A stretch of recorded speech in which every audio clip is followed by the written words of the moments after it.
ẹ̀kọ́ dára púpọ̀, ẹ̀kọ́ ló láyé táwa yìí sẹ́. Ẹ̀kọ́ dára púpọ̀, ẹ̀kọ́ ló láyé táwa yìí sẹ́. Ẹ̀kọ́ ló ń gbé ní dẹni gíga, ẹ̀kọ́ ló ń gbé ní dépò ọlá. Ẹ dákun yé ẹ̀yin òbí wa, tẹ́ bá lówó kẹjọ kẹtọ́ wa. Ẹ̀kọ́ ló ń gbé ní dẹni gíga, ẹ̀kọ́ ló ń gbé ní dépò ọlá. Ẹ dákun yé ẹ̀yin òbí wa, tẹ́ bá lówó kẹjọ kẹtọ́ wa. Ẹ dákun yé ẹ̀yin òbí wa, tẹ́ bá lówó kẹjọ kẹtọ́ wa.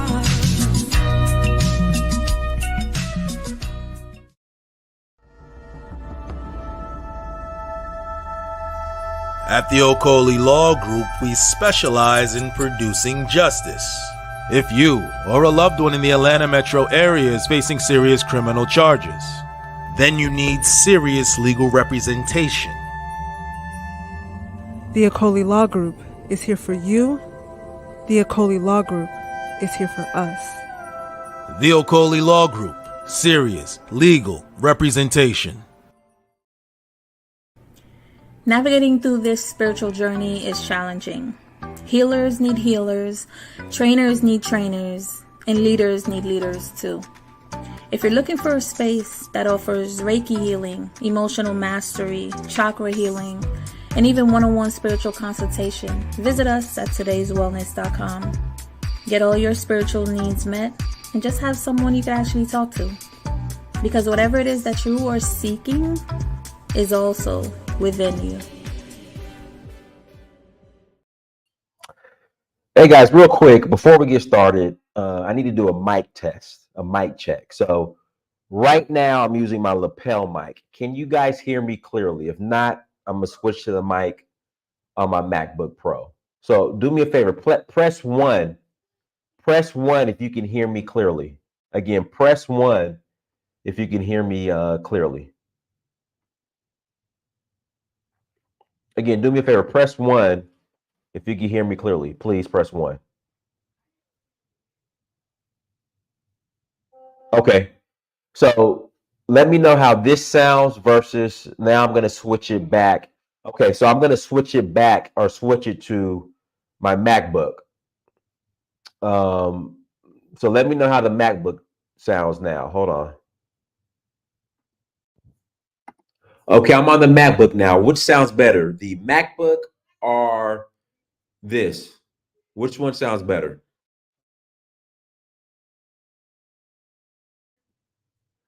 Guys, which one sounds better, the MacBook or this right here? MacBook sounds better? Okay, we'll roll MacBook. Okay, we'll roll with the MacBook then. Thank you guys. I appreciate that. And see, I have like 2 more mics, but I got to set them up. So next time we go live, I'll have the next time we go live, I'll have the MacBook, my other mics set up. But everyone, thanks so much for joining. Like, share, and subscribe. I will greatly appreciate it. Again, please like, share, and subscribe. I would greatly appreciate it. Have a couple of announcements before we get started. Announcement number 1, we are rolling to Benin Republic. We are rolling to Benin Republic. That is going to be January 3rd through the 12th. January 3rd through the 12th, we are rolling to Benin Republic for the Voodoo Festival. Again, we are rolling to Benin Republic January 3rd through the 12th for the Voodoo Festival. We are also rolling, guys, I'm going to update it, but we're going back to Sierra Leone in April for sure. Okay, we're going back to Sierra Leone in April 20th to the 29th. We're going to Sierra Leone, citizenship ceremony or not, we're going. I don't know where the government is at when it comes to the citizenship process. It's gonna happen. I just don't know when. Again, it's gonna happen. I just don't know when. And I know they're making the process more stringent. They're making the process more harder. So no longer be, when I first got my passport, my citizenship, you just pretty much had to go to immigration, get your fingerprints done. What's it called? Your fingerprints done. Biometrics, I'm sorry. Get your biometrics done. Then you got sworn in by the president. And then it went to, you had to attend like a couple symposiums. Then you go to biometrics. So I just did a tour around it because you had to be pretty much in Sierra Leone for 8 to 10 days before you actually got sworn in to get your passport. You know, you had to go to a couple mandatory symposiums. Then you go to biometrics. Then you got sworn in. So we just sent it around tour, a tour, like a 10-day experience. Now, I don't know how that's going to look like, but I know it's going to be a little bit tougher. So I'm hearing everything from some type of investment. I'm hearing everything from you have to come to the country at least once a year before you're considered. I don't know. So guys, I don't want to put words in anybody's mouth, but again, I don't know what's going on, but it's going to happen soon. Well, I don't know soon, but it's going to happen. I just don't know when, and I don't know what the requirements are going to be. Also, so we're going to Sierra Leone June 1st to the 10th. We're going back to Senegal for the Jazz Festival. Again, June 1st through the 10th. We're going to Sierra Leone. I'm sorry, to Senegal for the Jazz Festival, June 1st to the 10th. All of this information will be on the website, downfall.africa. So please visit downfall.africa to learn more. I will greatly appreciate it. We'll love to host you all. We're going to have an excellent time. It's downfall.africa. I'll put the link in the chat room. Pretty simple, downfall.africa.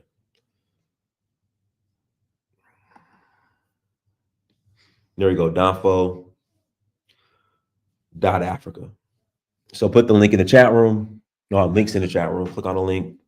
Go check it out. Join our mailing list. And we'll love to host you guys on a future tour. All right, let's jump into today's topic. In about 30 minutes, we'll open up the lines for people to call in, add to the conversation. It's a beautiful day here in Atlanta. I'm on daddy duty. Oh, guys, we leave for Nigeria in 2 weeks. Less than 2 weeks, actually. I'm looking forward to that. So we're going to the Oshun Festival. That's going to be August 3rd to the 12th.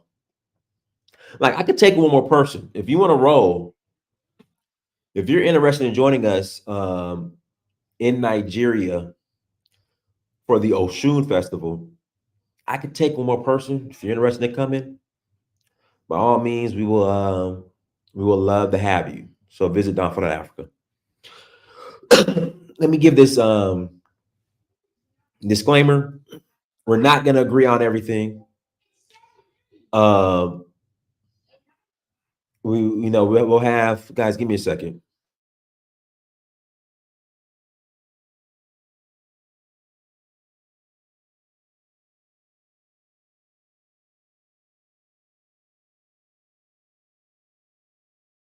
Sorry about that, guys. Like I said, I'm on daddy duty. All right, so I believe in diversity of thought. We're not going to agree on everything. You have a right to your opinion. Kyle, I'm gonna put the link in the chat room. Give me like 20 minutes. I don't believe in cancel culture. I don't believe that just because we disagree that you should be canceled. I don't do that. Cancel culture is trash. Like I said, on this platform, I'll put the link in the chat room. You're more than welcome to call in. If you disagree, no problem. You have a right to voice your opinion. I don't believe in living in echo chambers and living in existing in a vacuum of I just got to just deal with just like-minded, with people who just agree with everything that I say. We're in a global society and everybody's not going to agree with you. And also you need to hear differing Excuse me. And also, you need to hear differing viewpoints. So that's my disclaimer. This is an open platform. Everybody's welcome to call in and add to the conversation. With that being said, I'm Divine Nine. So I'm a member of Kappa Alpha Psi. I know Kamala Harris is a member. She's an Alpha Kappa Alpha. She's an AKA. And so if you guys aren't paying attention, you know, Kamala, Sleepy Joe Biden dropped out of the race. And now Kamala is pretty much the nominee, the Democratic nominee, even though I don't know if there's going to be an open, when the Democratic Party does their convention, I don't know if there's going to be an open convention or whatever you call it. But right now she's a nominee. So you have a lot of people, a lot of a number of members of the Divine Nine who are like, listen, we got to rally around Kamala. We got to get her into the White House. We got to support our sister. We got to support this Black woman, which we'll get into. And I don't want to get into I don't want to sound ignorant when I say Black woman, but that's kind of what this topic's about. So you have that, the Divine Nine and other Black people who are mobilizing.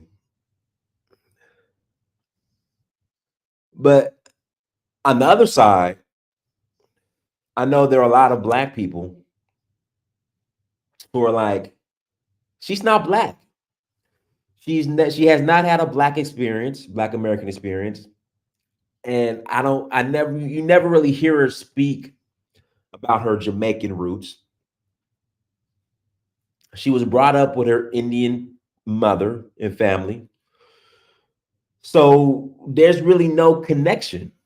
Because like I said, there's just no Black connection. And what Black people are saying is like, we fell for that with Obama, who had a Kenyan father and a white mother, but the Kenyan father wasn't really around. So therefore, he was brought up by his white mother. So they're now questioning and saying the same thing about Kamala. This Black, and then of course the argument is, well, she went to the HBCU. Well, Rachel Dolezal is an alumni from Howard University, just like Kamala Harris. And you saw what happened to Rachel Dolezal. And somebody brought this up in the chat room. When it comes to once you reach a certain level of politics with the Democratic Party, it's like you got to have if you're Black, you have to have especially a woman. If you're Black, you have to have a white spouse, white husband. Or it's like you're this racially ambiguous person, but you get labeled as Black. And so that's what's going on. People are a lot of people are like, we're not dealing with Kamala. She's not Black. She's cringe as hell. She already said she's not going to do nothing for Black folks. She said that. She specifically said that she's doing nothing for Black folks. I played the video yesterday. I might play it later on today.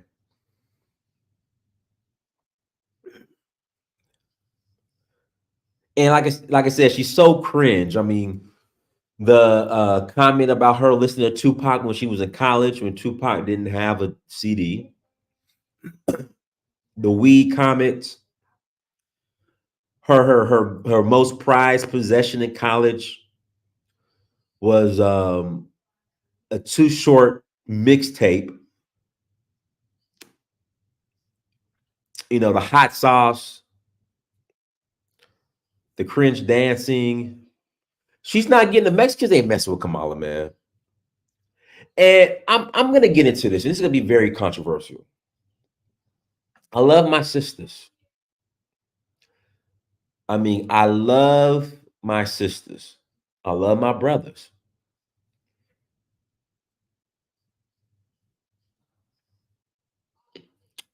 And the mobilization, hey man, I love it. I'm not voting for her. I can tell you right, I'm not voting for them. I'm not voting for Biden. I'm not, well, he's not in the race anymore. I'm not voting for Kamala. No, I'm not. Like I said, I'm voting for Trump. I have no problem saying I'm voting for Trump. But it's like, I would see, before I say this, I would like a woman to come on, because I would like for a woman to kind of correct me, because certain women, certain conversations, when I include women, I need a woman to be on. But in my honest opinion, I think the aggressive, because of what happened with Black Lives Matter, which left a nasty taste in a lot of white liberals' mouths who were sincerely concerned about what happened to George Floyd. And they were like, oh my God, what happened to George? What happened? What happened? Oh my goodness, we got to get involved. I mean, you had a lot of white people, not just white liberals, a lot of white people who were genuinely concerned about what happened to George Floyd and what's going on with the Black community. So you got a lot of white guilt votes and white guilt money.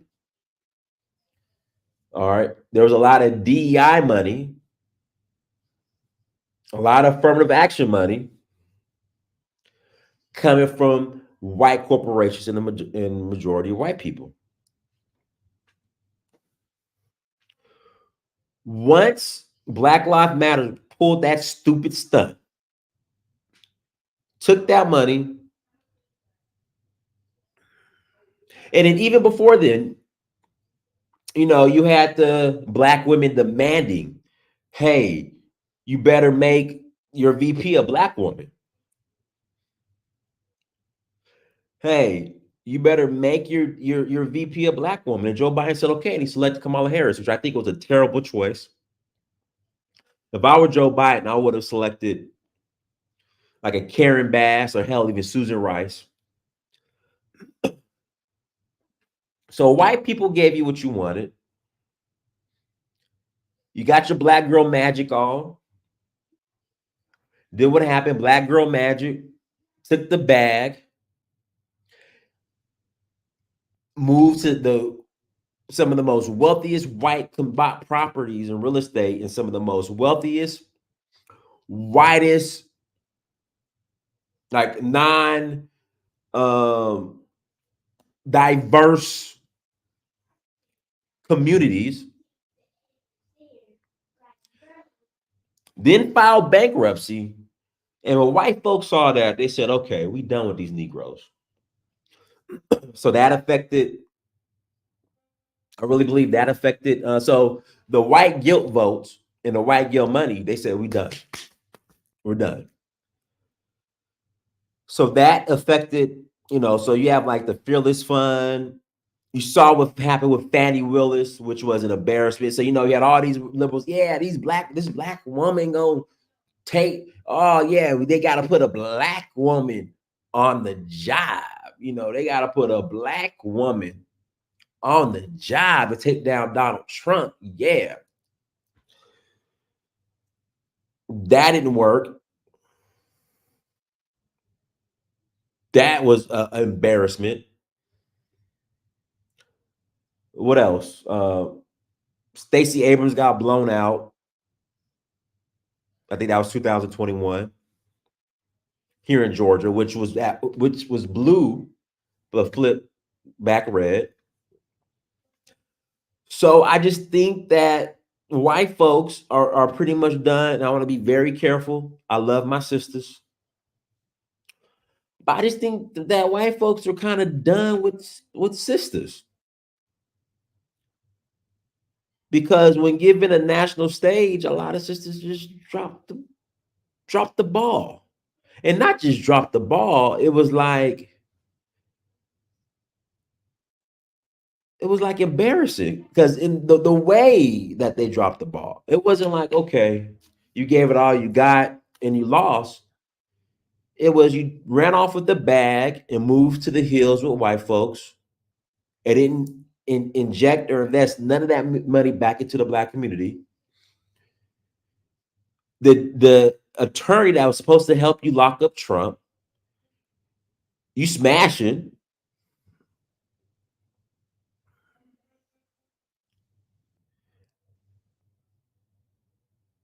And there's more. So I just think that now with this mobilization from sisters, I think it's going to turn off a lot of white people.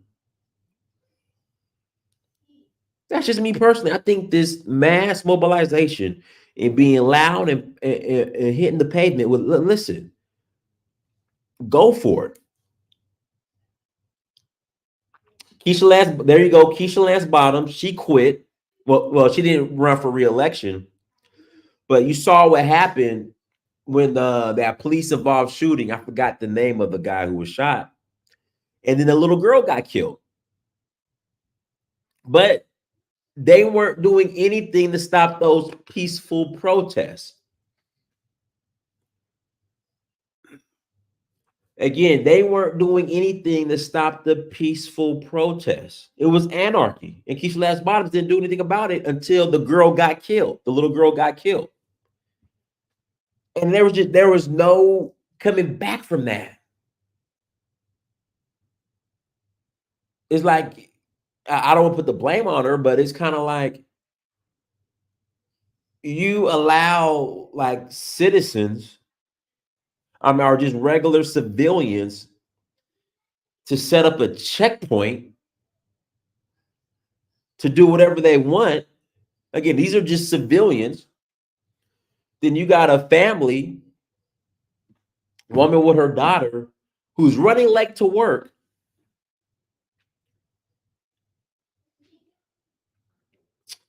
And because they didn't stop at your checkpoint that was illegal, you end up shooting at the car and killing the daughter. And that all could have been avoided. But again, it was just straight anarchy. I forgot the name of the guy, and then the guy that was killed by the police. And that's why when it comes to police involved shootings, I got to see the tape.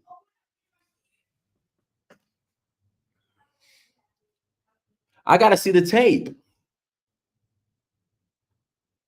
So the dude was a registered sex offender, was asleep. I guess he got high or drunk or something, was asleep in the car at a Wendy's parking lot. The police knock on the window. He starts fighting with the police, steals the policeman's taser, runs to the police, turns around and points the taser at the police. The police fire back, and the police fired at him. So this is the guy that you want to burn Atlanta down over.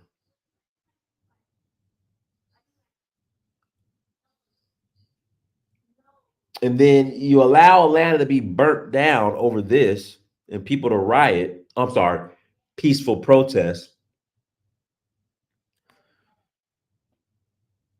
You don't put this peaceful protest out. So then the peaceful protesters decide they want to set up an illegal checkpoint just because they can. And a little girl gets murdered. So with all this going on, like, I just think the white power structure who runs the Democratic Party, they're just like, listen, y'all got your shot. We done. So I honestly think that Kamala Harris is going to do worse than Hillary Clinton and Stacey Abrams. Because again, you got this, well, she ain't one of us. She ain't Black American. Which I don't care where you from. As long as you do your job, I don't care. She already said she ain't doing nothing for black folks. She made that loud and clear. So yes, the Divine Nine is going to go out and hit the streets and take their booties to the polls and stroll for Kamala. But the everyday black person that ain't into that, she ain't coming back from that. They're not gonna vote for her. And her lack of blackness is the reason why. Because they're like, listen, she ain't black. She ain't one of us. She's Indian. She went to HBCU, which is cool. But we fell for that with Obama. We not falling for that with Kamala Harris. That's just my opinion. And then here goes a new dynamic. I heard ADOS FBA saying, guys, let me say this. I don't agree. And when I say ADOS FBA, I'm just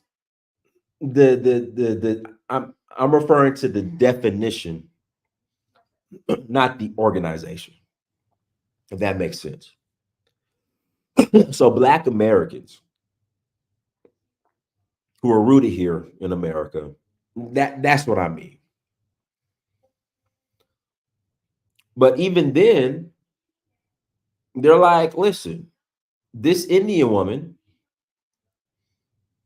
was locking up the truancy. So you have this Indian woman with the truancy laws who was locking up black women when she was DA in the Bay.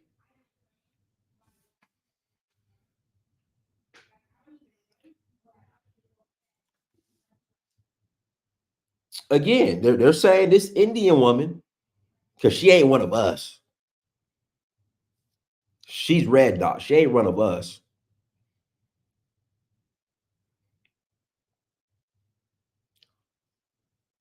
So this Indian woman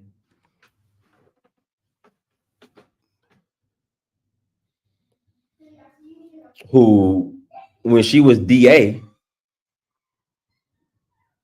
was locking up black women. And if you look at her record as DA, if she were a white Republican, y'all would be yelling white supremacy. Again, y'all would be yelling white supremacy. Y'all be saying white supremacy if she were a white Republican. That's what you guys would be saying if you look at her record.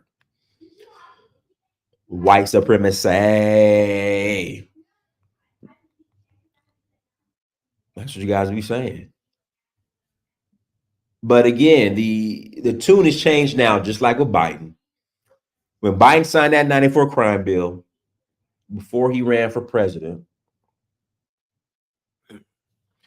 it was the 94 crime bill is an example of systematic racism. That's what I was told. I was told is an example of systematic racism because the white man could snort cocaine and get caught with cocaine, but he gets a citation. The black man, the poor black man, he has a crack rock, he goes to jail. So it's systematic racism. The minute Joe Biden announces he's running for president in 2020, all of a sudden, oh, you know what? The 94 crime bill wasn't that bad. It wasn't that bad. It wasn't that bad. We needed that. These Negroes, Pookie and Ray Ray, was destroying the black community. So we needed that. But before, it was an example of systematic racism. But now it's, it ain't that bad. And see, they're doing the same thing now with Kamala. They're doing the same thing now with Kamala. Well, you know, she's just doing her job. You know, I mean, them women, whatever. They broke the law. But again, if it was a white Republican, it would be no question. It would be systematic racism or white supremacy. But she's getting a pass now. But like I said, I think with our, I love my sister to death, but I think with them pushing, we got to get this black woman, keep this black woman in office. I just think there's a group of non-blacks are like, listen, we don't want this black woman in office. We gave y'all Obama. We tried this Black Lives Matter thing. That didn't work out. Look at Fannie Willis. Look at Stacey Abrams. We're done. We're not voting for her.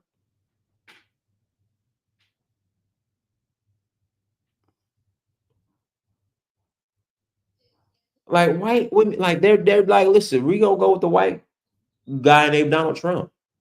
Are we sitting this out?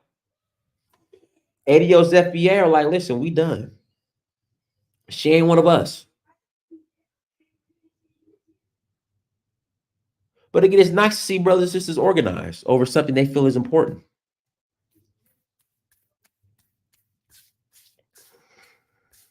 It's nice to see sisters organized and brothers over something that's important.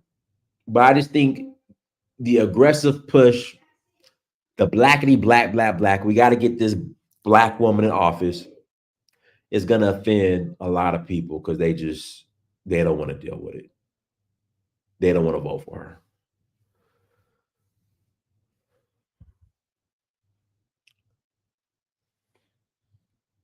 They don't want to deal with, a black woman as president like that.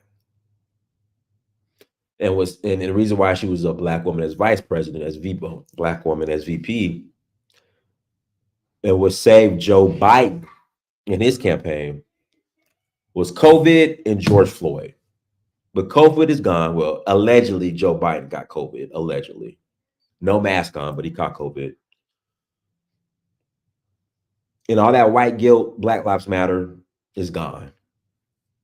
When's the last time you guys seen a Black Lives Matter sign in a white person's yard?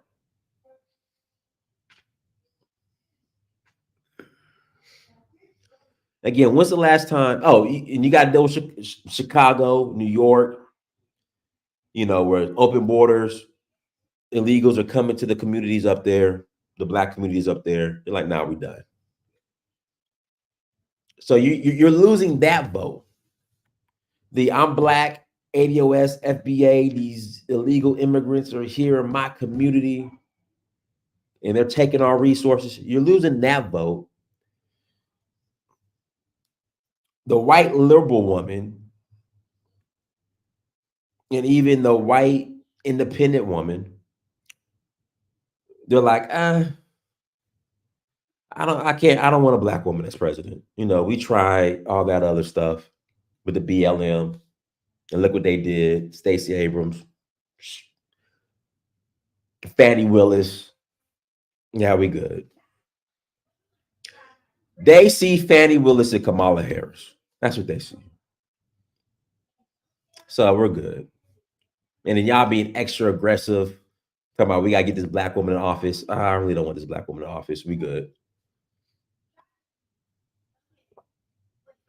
So I just don't think it's gonna work out, but it's whatever. Listen, links in the chat room. Link is in the chat room. Link is in the chat room. If you want to call in and add to the conversation, please click on the link. Link is in the chat room. Also, make sure you share and subscribe. Like I said, we're rolling to Benin Republic, January 3rd through the 12th for the Voodoo Festival. We're rolling to the Voodoo Festival, January 3rd through 12th in Benin Republic. So please visit donfo.africa. Again, please visit donfo.africa.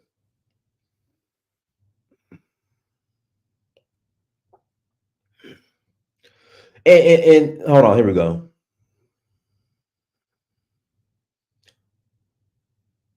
No, I don't. You don't control the board. Well, actually, I am African, but we'll cover that We'll cover that later. Kyle, you got to connect your devices.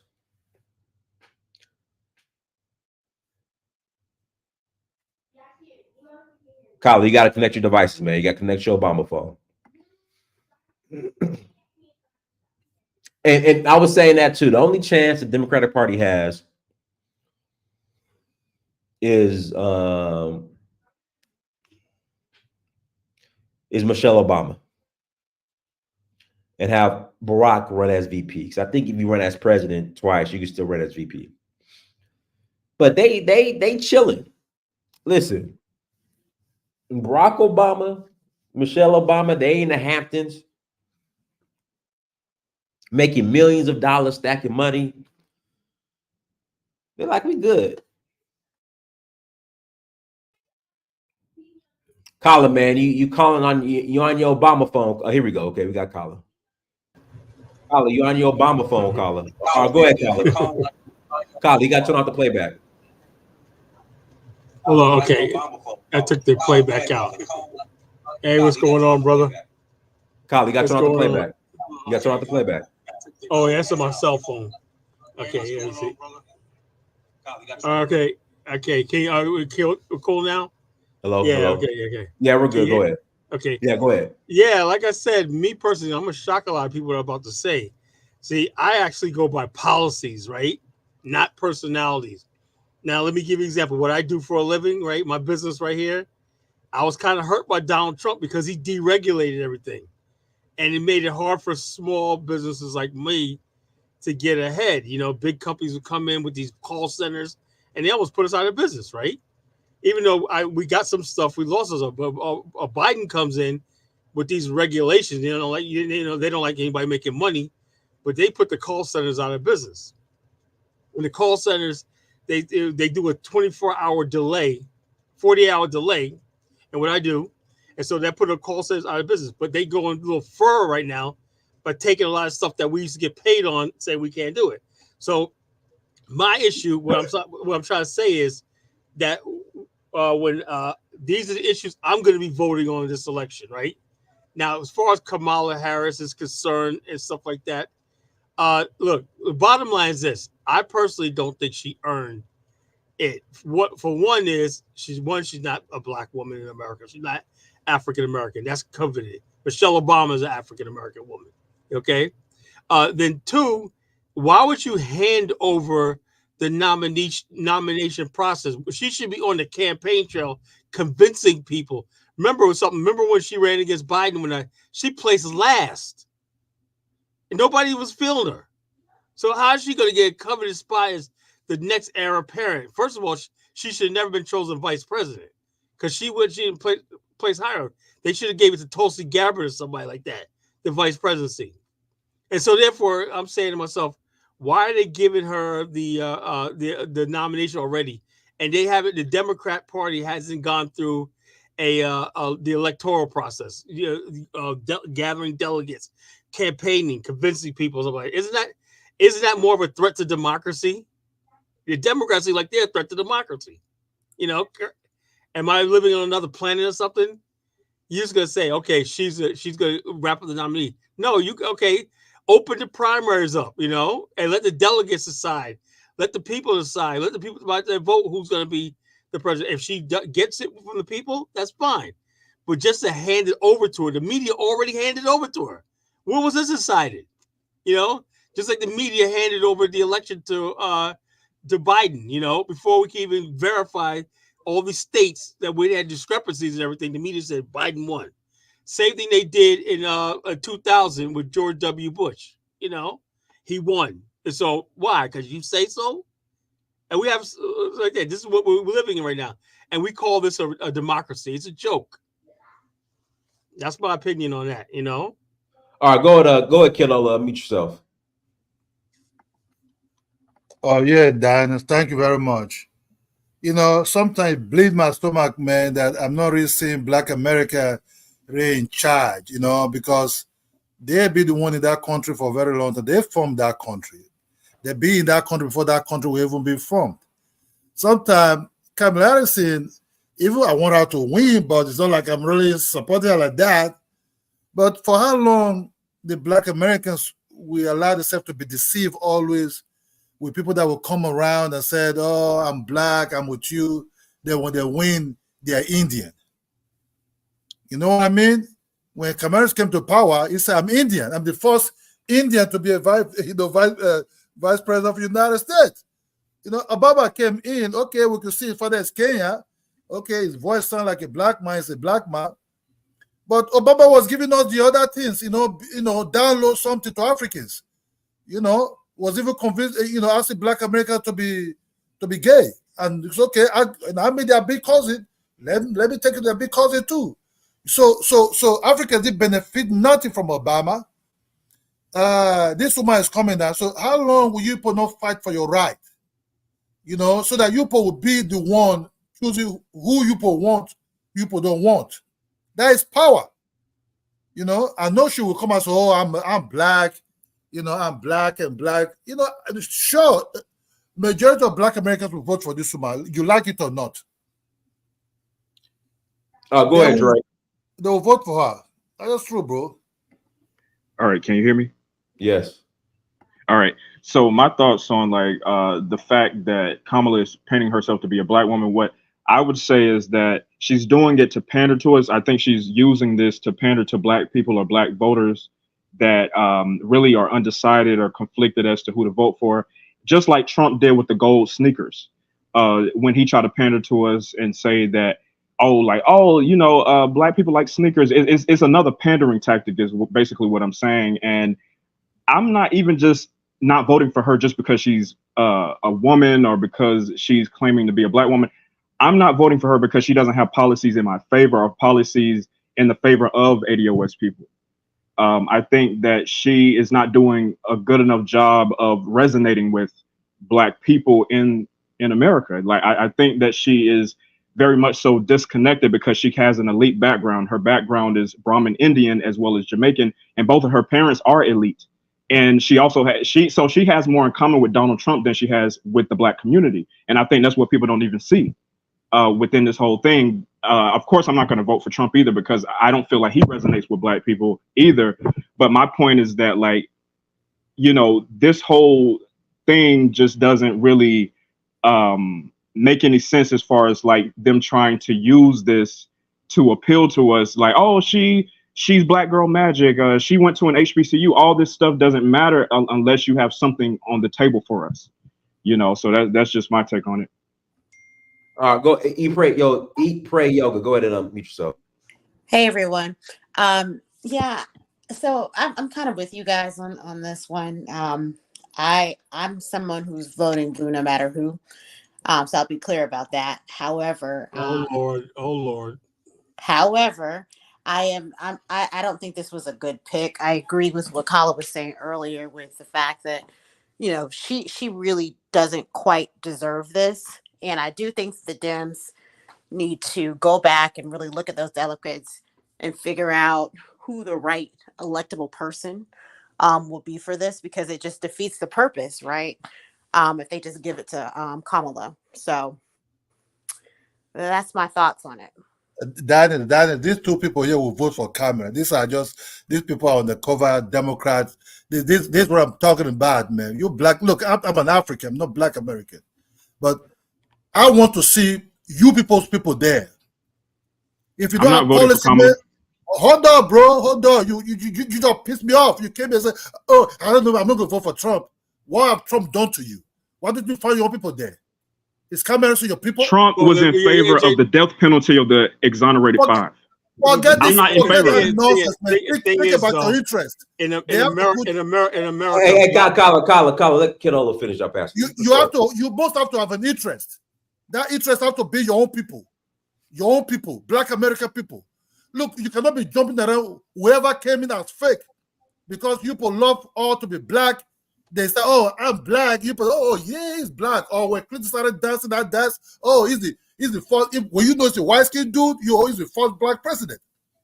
You live in a country whereby it's all about colorism, racism. They don't try to play. They don't try to. No, you have to look for your own people.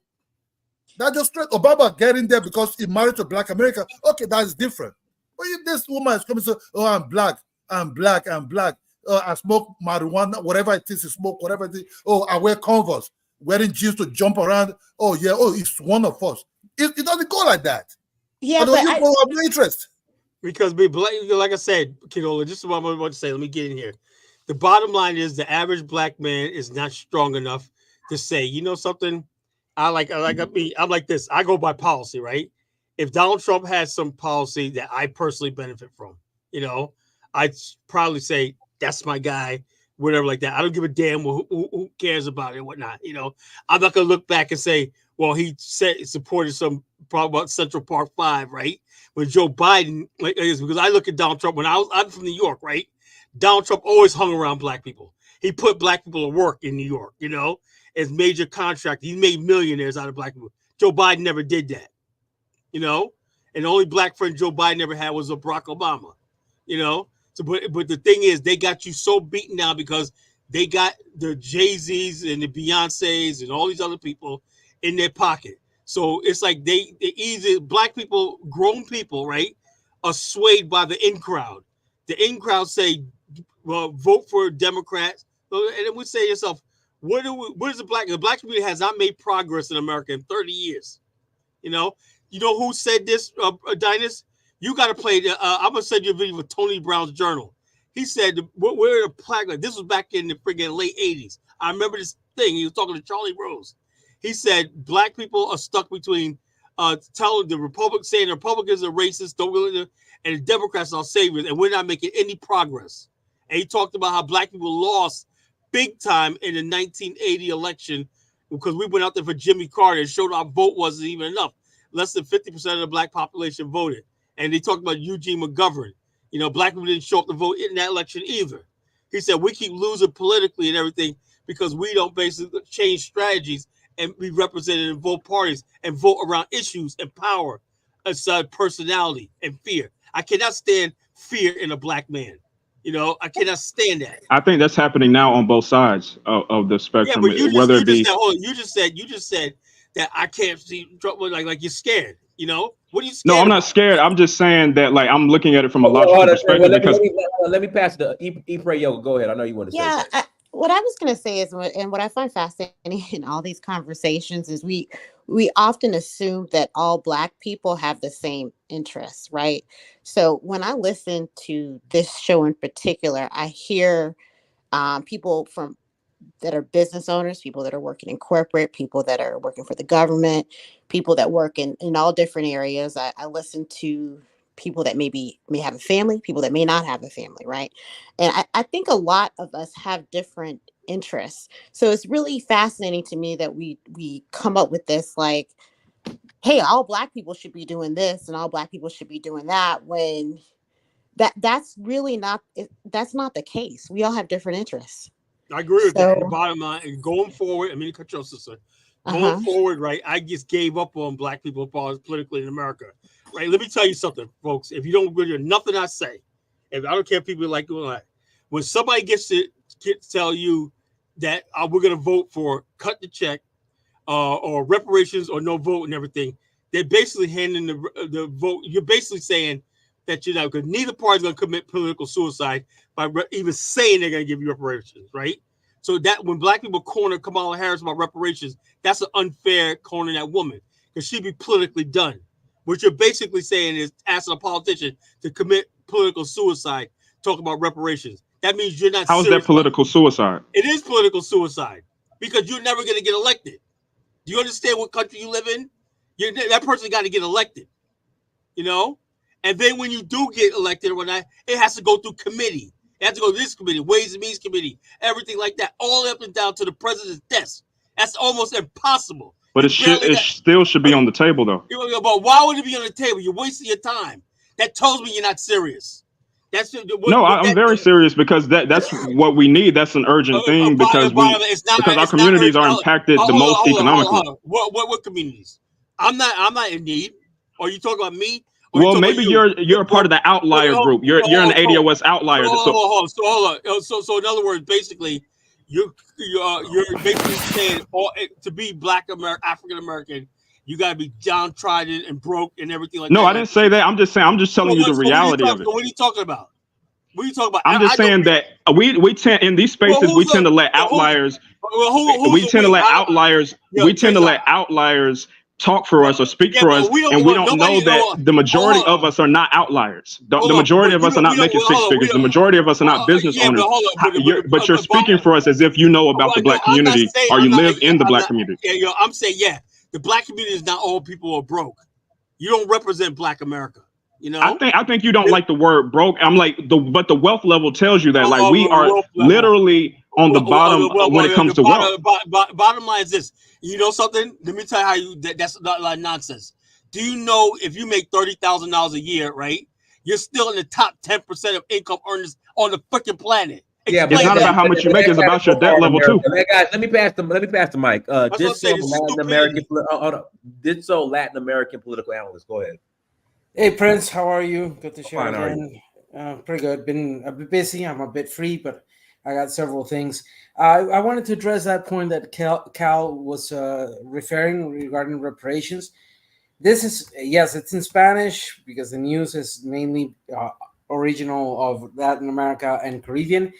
The CELAC, for its acronym in Spanish, means the Community of Latin American States and Caribbean States. Just last year, 7th of July, 23, this big meeting that happens every so often, every 2 years, we sit down and we start reviewing what our problems, etc. We sent a new letter to the European Union telling them, listen, we've been talking this for over 200 years. We've been reclaiming this for over 200 years, and we're going to start pushing the pressure up. The Latin American states, including Mexico, Central America, South America, and Caribbean, are effectively pressuring the European Union to pay reparations in regards of the impacts of slavery here in this region of America. That's a fact. So this wasn't just anybody. Okay. Look. Let me ask you. They have governments. Hold on. Reparations to who? To Afro and indigenous communities in Latin America. Okay. So, and this is the photograph of that recent meeting. You can see Lula da Silva, actual president of Brazil, Petro, president of Colombia. We see the representatives of Jamaica, Barbados, Guyana, etc. It's the elected people who are currently and today still in the positions of powers in the different regions of Latin America and Central America and South America.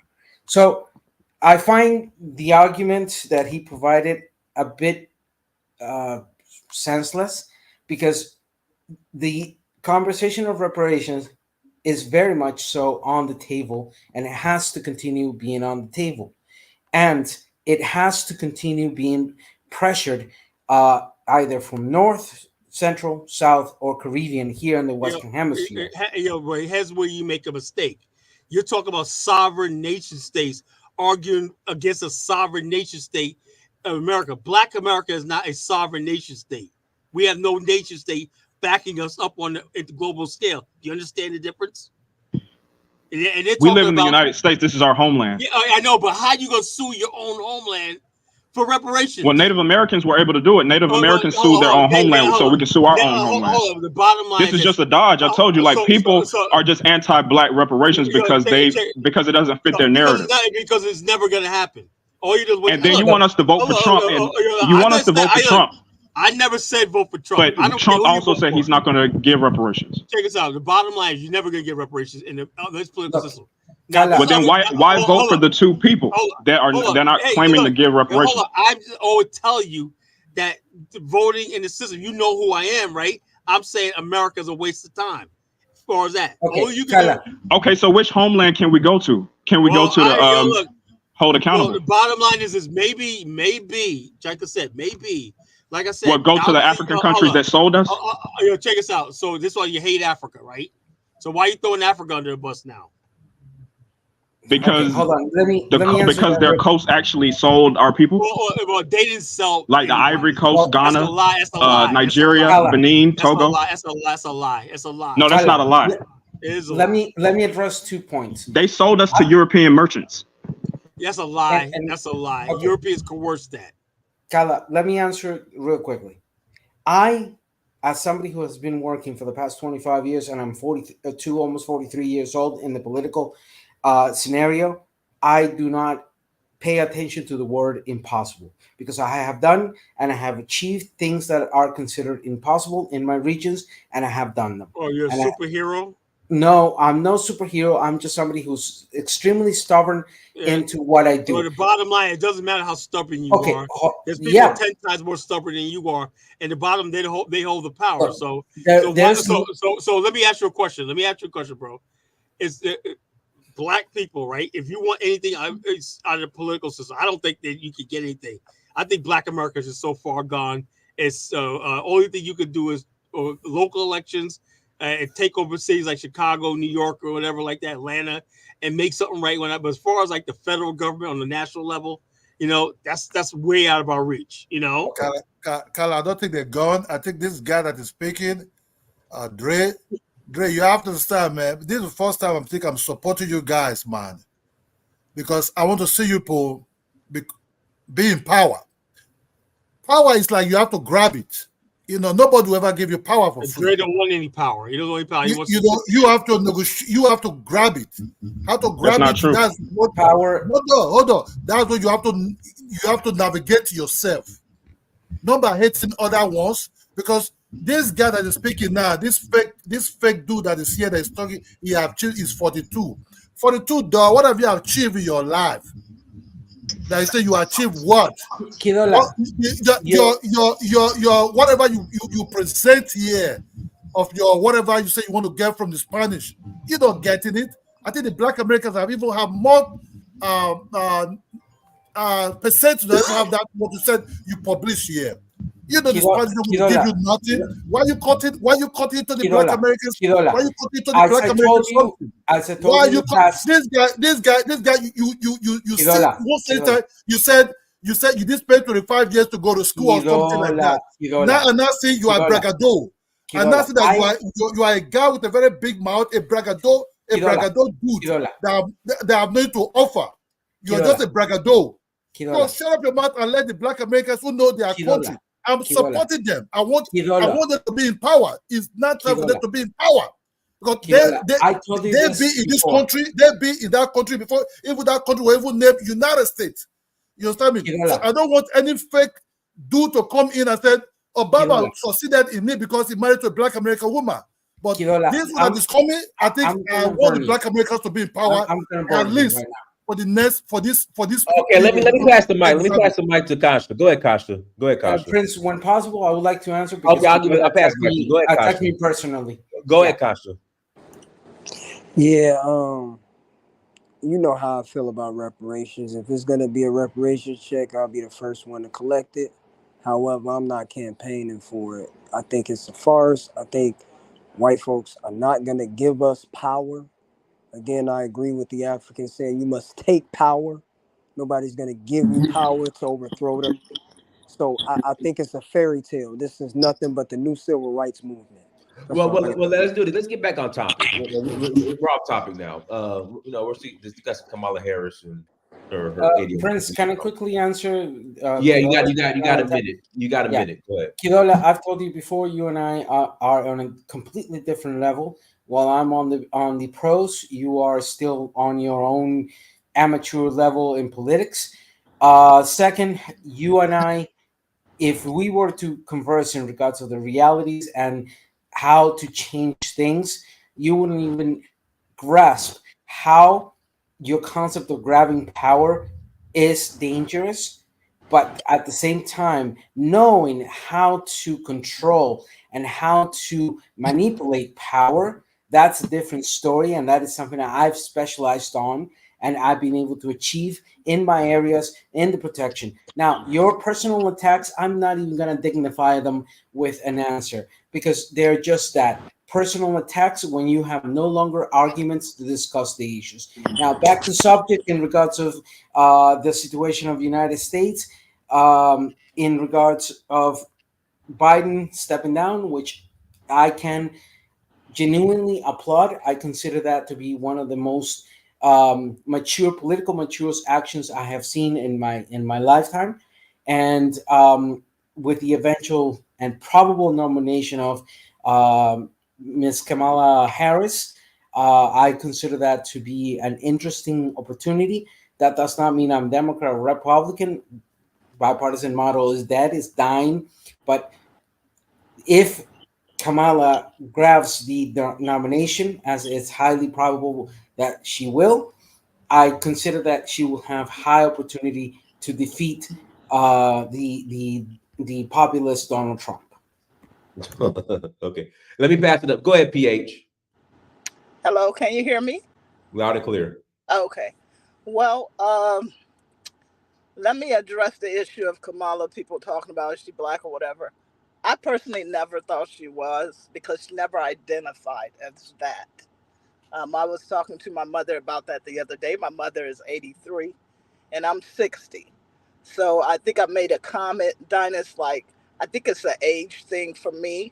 I never personally saw her as black. Now, do I think she'll be a good president? I don't know. For me, it's in the air. I'm not going to support Donald Trump personally, but I probably won't even support Kamala. So I'm going to be one of those voters that's sitting on the sideline eating popcorn. And people can say what they want. I've voted all my life since I've been eligible to vote. But this race to me is becoming a circus. And it's, I just don't know the direction of the country at this point. And I'm at the point, Kyle, I support. It's time for me really to get serious about heading somewhere outside of the U.S. Because I just don't have any support. Dinah, you said you had a question for a female. What was your question that you wanted to ask? No. Oh, just my question is, so I'm noticing that so I'm Divine Nine. It's not really even Divine Nine, it's Black women in general. Yeah. I'm noticing that they're really starting to mobilize for Kamala Harris. My question would be, where were they in 2020 when she ran for president? Right. And is this going because of just all of the I would say I don't want to use the word issues, but all of the blowback with Black women lately, with from Black Lives Matters to Fannie Willis, is this going to kind of deter non-Black women and non-Black people not to vote for Kamala because of how Black women are so aggressive to vote for Kamala? I don't think. Hey, Dinah. Well, hold on. That was for PH, and then I'll pass to Eat Pray Yoga. But go ahead, PH. So I think my concern, if not necessarily for Black women, just Black people in general, I think I'm kind of tired of seeing us, oh, let's jump on this bandwagon. You know what I mean? Like, I get it. They did say, hey, she can run for president. And I think one of the biggest hurdles and questions they have is the funds that were already raised, because it was in Biden-Harris' name. Those funds will have to be dispersed to her from a legal standpoint, but and if they don't, they put someone else on a ticket, then they're starting from scratch pretty much. But I agree that it seems like, we're kind of shaky. What side, what we doing here? Where were they when she was running? What's going on? I mean, now we're on the bandwagon. Is this going to stay consistent? Because right now, Democrats have disappointed me personally, because when the heat was to their feet, they bailed. They were like, oh, no, he had a bad debate. Oh, and I'm like, come on, y'all. Like, you melting like butter. Like, where's your, like, what is going on? You can't stand in the heat in the kitchen. You know that old saying, if you can't stand the heat, get out the kitchen. I mean, it's just, I'm questioning a lot about even the Democrats being able to stand strong.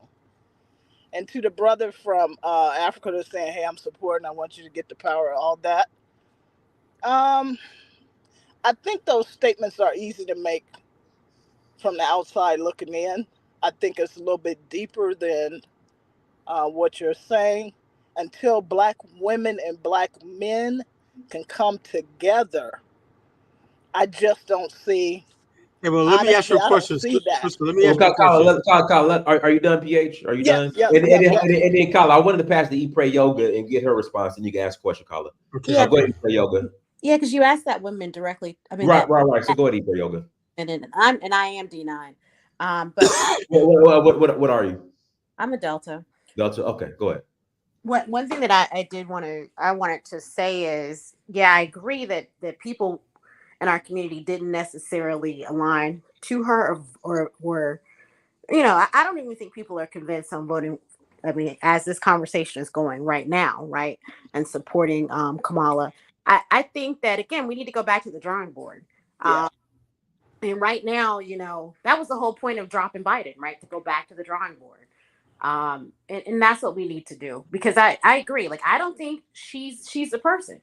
I really don't. I don't think she's a person. It sounds like young people aren't motivated and excited about her. It sounds like the Black community is not. I haven't heard too much from the Asian community, but they're probably not, right? I don't know that I've heard a lot about her, even from a white women and white community standpoint as well too.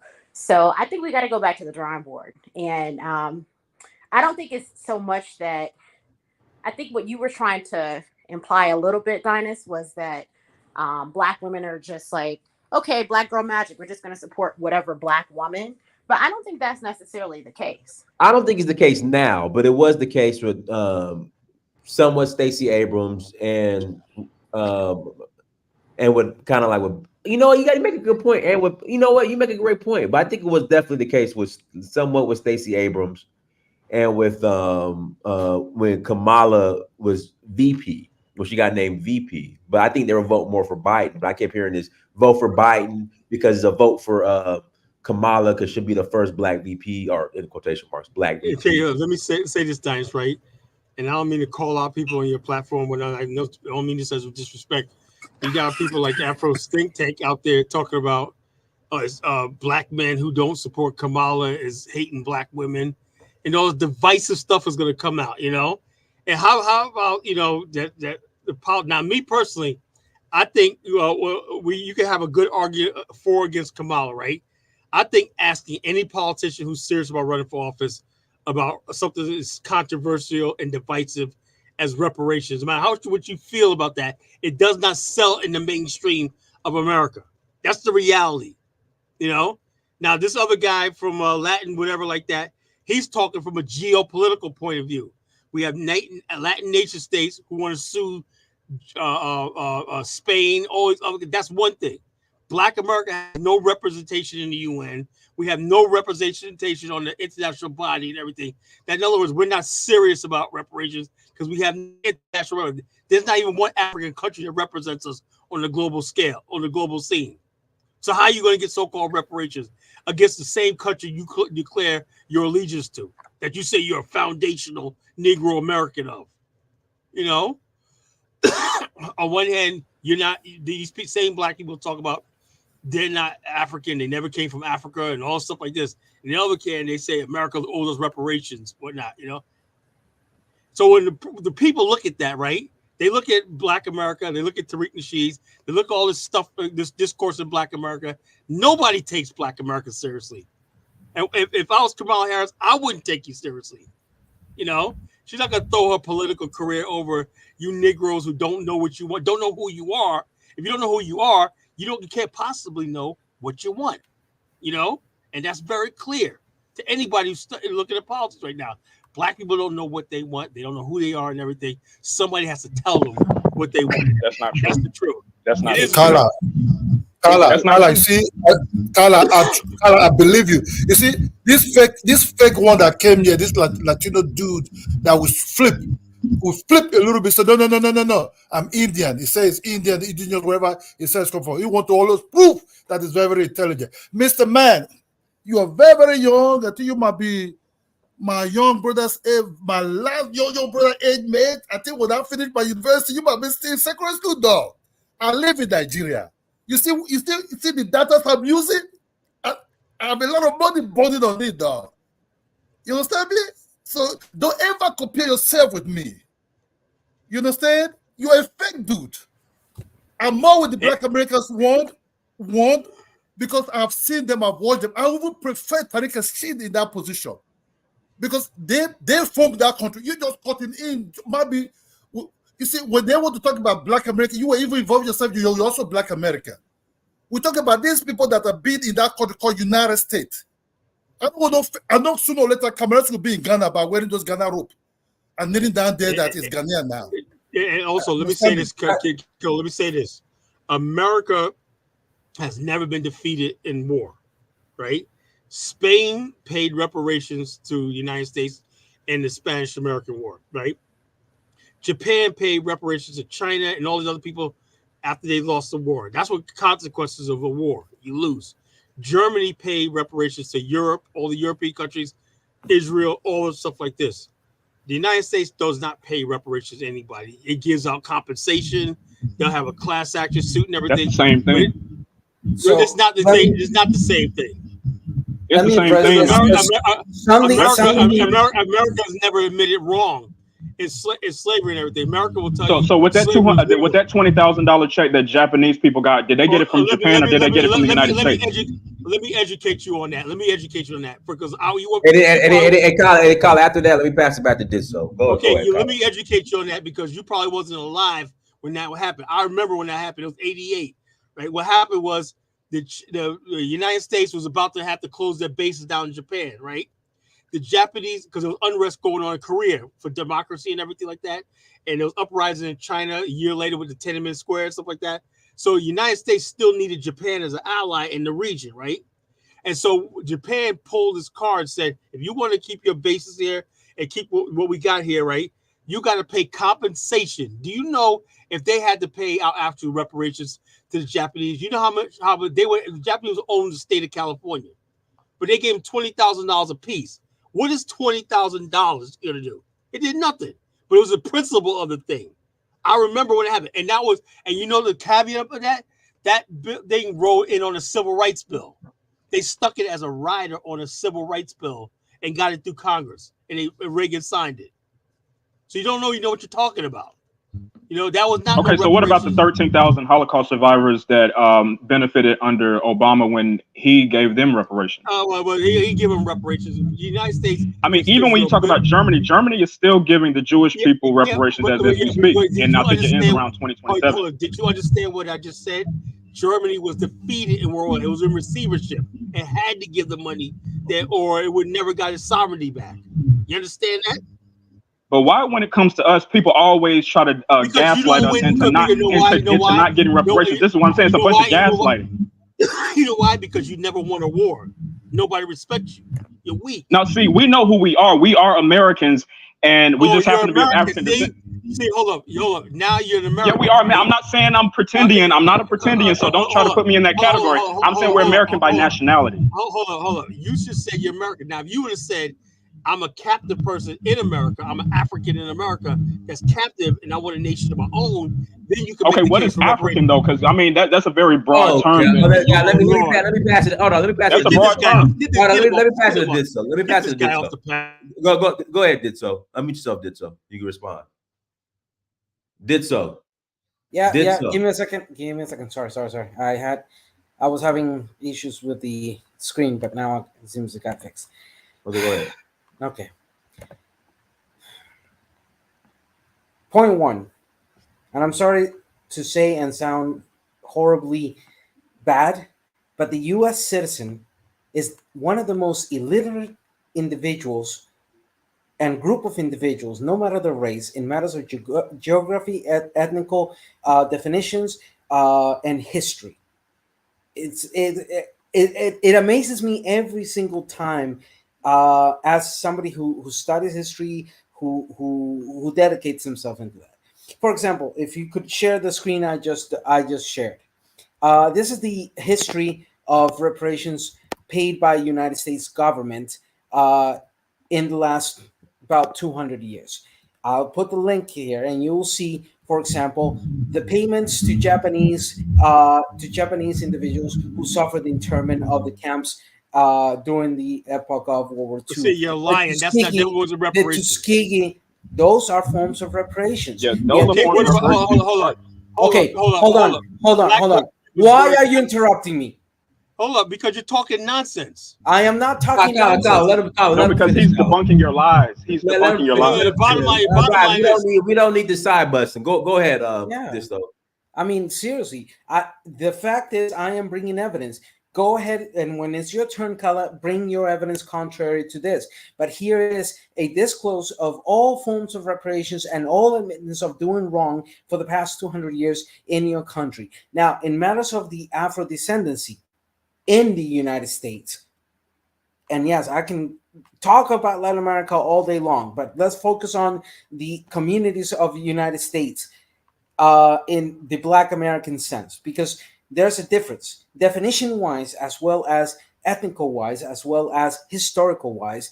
For us, Black America is within 35 nations here in the Western Hemisphere. United States Black representation is just one of them, but there are Jamaicans, there are Haitians, there are Costa Ricans, there are Brazilians, etc. Yeah, but they're not from part of America. They are from America. They're not Americans. America's a continent. Well, they're not from the United States. And also, let me look at your thing, right? Let me look at your thing. Tuskegee, it said Rosewood settlement, 2.1. That really a whole town burnt down? $2.1 million. Do you call that reparations? The Southern Black apology to the Southern Black church and whatnot, you know? This is a historical proof. So the bottom you're talking about tonight, those weren't reparations. That was class action suits and compensation brought on by a court through the court system. You know, that wasn't no reparations. That's semantics. You're playing semantics. It doesn't have to play semantics. It's the fact compensation for wrongdoing is basically reparations. If you look up so in other words, basically, so in other words, if you hit guys, let me do this because we have women on the panel. I want to get them back involved. I just don't want to hear do. Yeah, of course. Eat, pray, yoga, PH. Anything else you guys want to add? Well, PH fell off. Eat, pray, yoga. Anything else you want to add? You gotta unmute yourself. Eat, pray, yoga. Yeah, can you guys hear me? Loud and clear. Go ahead. Yeah, can we go back to the main point because go ahead. Go ahead, please. Back through to reparations and I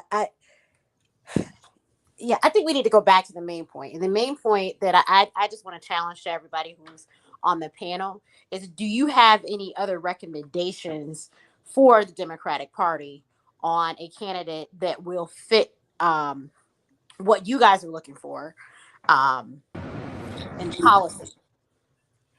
Well, I'm voting for Trump, so that I think that's an argument between. Trump is not going to give you reparations, though. Yeah, I'm not worried about reparations. I think that's that's the whole thing. We got these dusty people. But why are you voting in our community? That's basically it's a bottom line is this. You know, like I said, hold on. Let's do this. Let's Dre, you got a lot of feedback.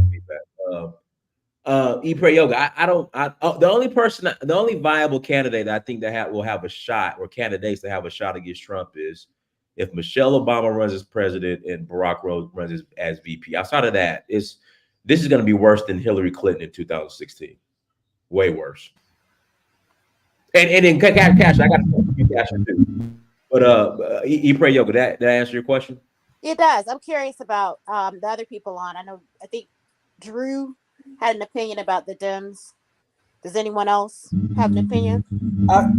I will resume it in this sense. I consider this situation to be a very, very interesting position. I do consider that if Kamala is appointed the replacement candidate for Biden, I think it's going to revitalize the whole situation, and it will deliver a very difficult moment for Donald Trump to recuperate. What's going to happen in the next 5 months? It's anybody's guess.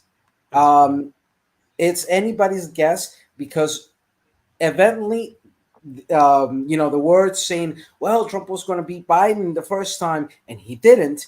It could tell us that there will be a lot of silent people who are not going to express who they're going to vote for, and we will see the result of that keeping to themselves their positions until after the elections. So, is there a high probability of another reversal against Trump? Yes. Is there a possibility of Trump winning? Yes. But right now we're just speculating on the basis of probabilities. Yeah, can I ask you a question? What do you get out of? Let me pass it to Kasha. I'll pass it to you, Kasha. Go ahead, Kasha. All right. Kasha, what's going on in Chicago? I'm hearing Chicago might turn red. Oh, you heard it might turn red, man. If Brandon Johnson got something to say about it, it's gonna stay blue, bro. Yeah, Brandon, he is. He made a little statement after Biden pulled out. You know, I didn't see that he endorsed Kamala Harris, but he made a statement in regards of Biden. I don't know, bro. Chicago, I don't think they're gonna be red, bro. I think it's too many people that's brain dead, bro. Like you got a lot of people talking about reparations now. Like it's a dead issue. Like white folks are not, if we, and I don't want them to get, honestly, if we want reparations, I'm the type of person, I feel like we need to go take it. Like, but that's another topic. Kamala Harris don't have a chance against Donald Trump.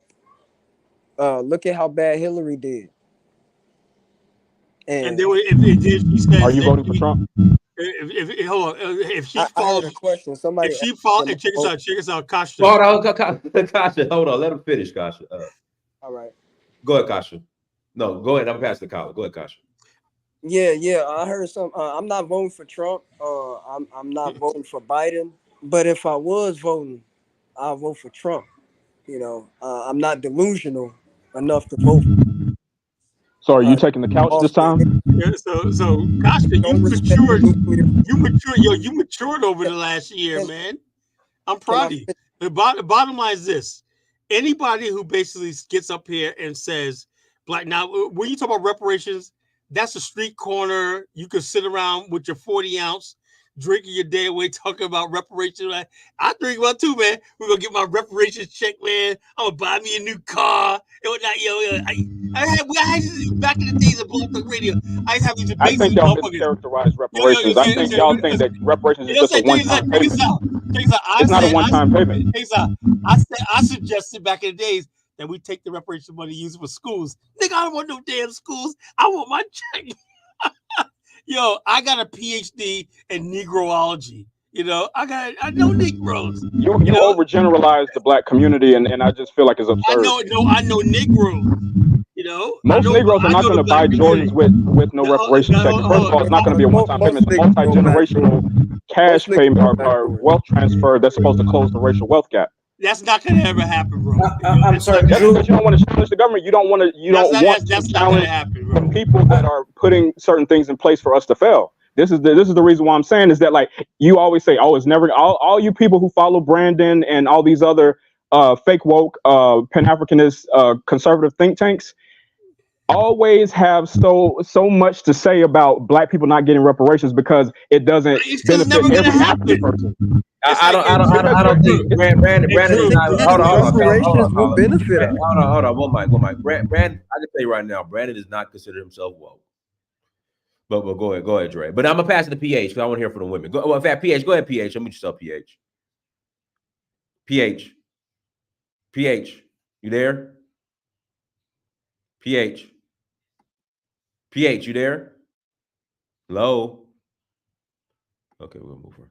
All right, guys. Links in the chat room. Link is in the chat room. Let me drop out, man. You know, let me say the final thing. I want to see Black America in power.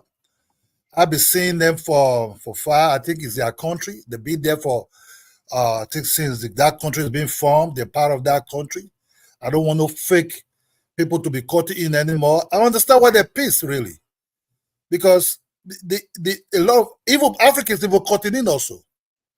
You know, I think it's the country belong to them just like the white people. I think they need to have their own people be in that position. I think the Black America will have better shot with Donald Trump than this other woman they're bringing in. How for so? For this fake dude that came from that is cutting in, man. You fake guy, be on your lane, bro. You talk too big. Crimea You River, talk Kidola. too big, dog. You talk too Crimea big. River, So, Kidola. so you study history. The history Crimea that you River, study making Kidola. big mouths. Hmm? I know you That's have what a you study. personal You study problem with making me. big mouths. Honestly, Kidola, Stay I on your know you lane. have a Stop He you have a brought talking out to some the problem good with Black me. points American rules. about Stay the on your lane. reparations that were given in You the flip. United States. I mean, he really Let the did. Black Exactly. American Bottom speak. line is, Okay, Daniel. Kidola, Have a better day, there's man. Hold never on, let been me no guys. Let me pass it reparations back sorry, to he's Kyle. attacking me Let me pass it personally. back to Kyle. Let me pass it back to Kyle. Go ahead, Kyle. Okay, well, he put up a thing showing like this to the unintelligent mind. Oh, look at a $2 million settlement here, apology here. California studied reparations here and whatnot. Not no real money, nothing's gonna transfer anything, whatnot. And then when the money does get allocated, it's eaten up by these black politicians and these think tanks and whatnot who spend all the money anyway, and it never goes to the people. So keep doing what you're doing and everything like that, and we'll keep what we're doing. That's a bunch of friggin' nonsense and everything. Everybody's looking for a payday.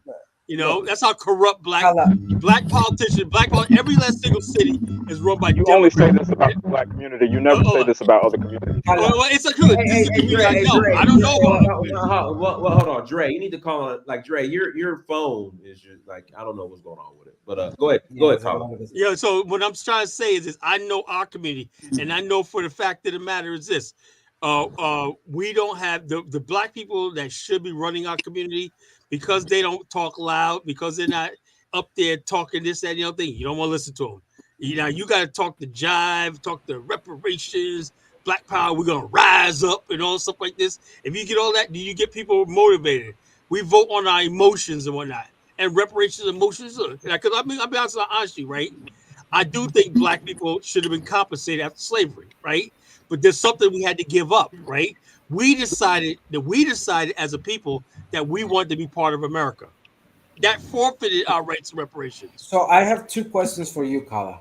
It doesn't make sense, man. You just plebiscite Babylon. That is if it makes sense. Hold on, Kala. 2 points. We had a chance with Liberia. We could have went to Liberia and had our own nation.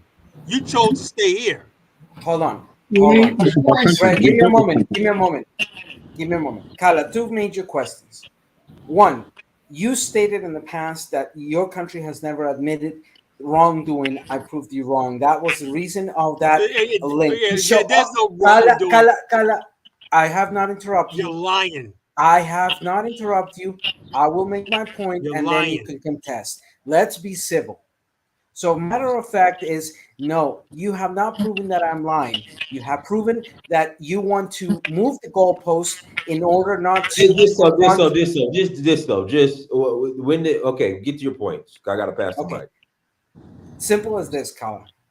I proved you wrong. You did not like it. I understand. And on the second thing, if I'm hearing you correctly, so I would imagine that you are the type of individual that you will renounce your U.S. citizenship tomorrow because of the shit your country has done towards the black communities in the United States. Or are you going to keep your citizenship to you? Hold up. You're asking me a question, right? Now sit back. Give me 3 minutes to answer that, right? I never said I would renounce my U.S. citizenship, right? I never said that.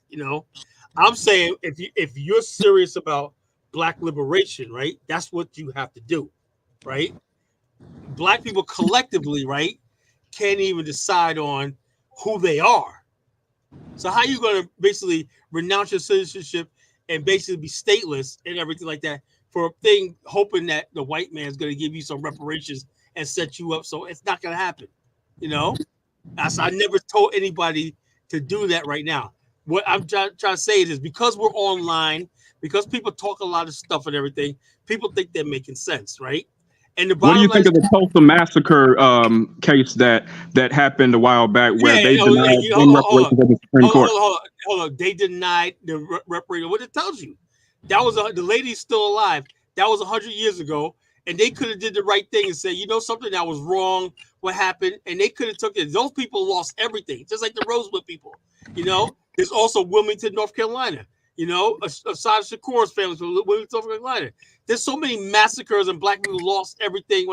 Black people used to have 50 million acres of land in the South when that lost all of it through bloodshed, violence, clan violence. Do we ever get that back? No.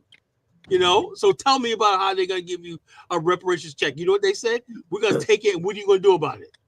You know, Nicodemus, Kansas, right? Black people settled out there, right? Built a town, hardworking black people, right? The white racists built the railway far away, the post office far away, did everything they do to starve this town and everything. Did they ever get justice and compensation? No, you know. And the All bottom right, line is, guys, let's get back to the top. Let me pass it to PH. Is there anything you want to add, PH? Yes. Can you hear me? Yes, loud and clear. Go ahead. Okay. What was the question? What did you want to know? I didn't forgot because I don't think your phone was working. Well, what I wanted to say was I'm in Arizona. Okay. So miraculously, the last election it turned blue. But this year, I think it's a thin line. It might be, I don't know where we're at, to be honest. I know we've had a lot of people from California migrate over here. And that's been one of the biggest complaints from a lot of people because they think that California turned it purple. But it's going to be interesting to see the result of this election. But as far as, I mean, I did want to mention something earlier. You mentioned about Black Lives Matter. Yes. I think as a people, we need to read more. Because if people would have went up on that website, they would have clearly saw the agenda.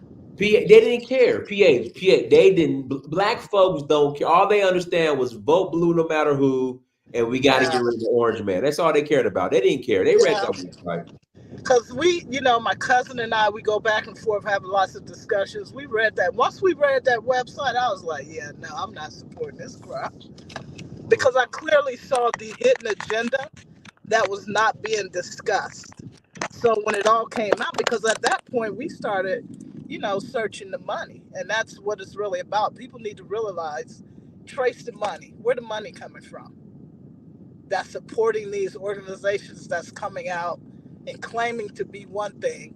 And that's when we were like, well, George Soros was connected to that whole organization for whatever reason. But I think, Donis, honestly, that's what my frustration is. As a people, we need to read more and use our critical thinking caps and pay attention to, if someone says they're not for Black people, that clearly tells you, okay, so they don't identify as Black. So why would we believe that that's who they are?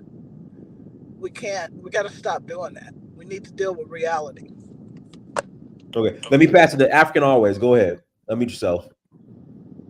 Hey, Dennis, how are you? I'm good. How are you? Pretty good. Carla, how are you? All right. So let me, before I say anything, let me make a disclosure, because full disclosure, so that you guys contextually understand where I'm coming from. So Dennis knows I'm Jamaican, but what Dennis doesn't know is who I'm related to. And I found out 7 years ago. And let me put it to you this way. When my daughter was in college, she caught hell from both sides of the fence. People think she was mixed, but she wasn't. And I hear a lot of people identify. Now, Kamala is mixed, obviously. But let me put it to you this way, because there is a purity test in our community, and frankly, I don't appreciate it most of the time. I understand it, but I don't appreciate it most of the time. Most of the time, people, I hear people say things about relatives of mine, and they describe these people, and I'm saying to myself, damn, if these people know I'm even related to these people, what would they say about me? And the truth is this: I have, despite our close relationship, I have people in my family who support Trump, despite the fact that they have cousin on the other side. So it is not, guaranteed because you're related to somebody means you're going to support them. But let me step back a second and say this. I've said it before and I'll say it again. She will be president, whether we like it or not. It's the same thing I told people. I said, Barack was going to be president, and people told me I was an idiot. I said, good. Only time will tell who's right. And guaranteed, time will tell who's right. Because I can't prove to you. I just know it. I've been saying it for years. I just know it's going to happen. But can I prove it to you? You obviously don't know this country very well. All right, well, Carl, let me finish. Go ahead. After all. Obviously, I'm biased. Obviously, I'm biased. You're cheerleading for Kamala. Carla, let him finish. Okay. Dude, did I not make a disclosure before? I made the disclosure. Yeah, but you're obviously cheerleading. Absolutely. There's nothing wrong with that. Yeah, you glazed because she's part Jamaican. Without. That's why I made the disclosure up front, so that people understand where I'm coming from. Now, we could sit here, and many of us could sit here and argue for the next 1,000 years. Like I said, even in my own family, even in my own immediate family, I have people who support Trump, and I have people who support their cousin. So, which side you fall on depends on your politics and your outlook and your view. But I will say this, 9 times out of 10, when I came to this country, I couldn't rent an apartment from Trump. Just so everybody knows this. That's a lie. No, I couldn't rent an apartment from him because he didn't. Well, a lot of people couldn't rent from Trump because you didn't qualify. No, not because of the money. Not because of the money. Look, that's another lie. Do you know people try to put Section 8 vouchers in his apartments, and he kept it down. That's why his apartment. I'm a real estate guy. Please go ahead. Don't insult me or insult anybody else. I'm a real estate guy. I'm just telling you that I couldn't rent from him. And the reason I couldn't rent from him is because these are laws. These are cases that have been settled by Fred and Donald. Fred is Donald's father. These are cases that have been settled, okay? People like you and I and Hispanics couldn't rent because he didn't rent to us. Facts. I'm not asking you to debate it. You can Google the damn thing and see the case numbers, actual case numbers.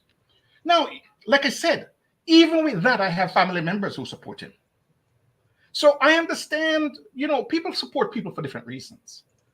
But the one thing I'm going to say to people, the same thing I said to them when Barack was running and they told me it was nuts.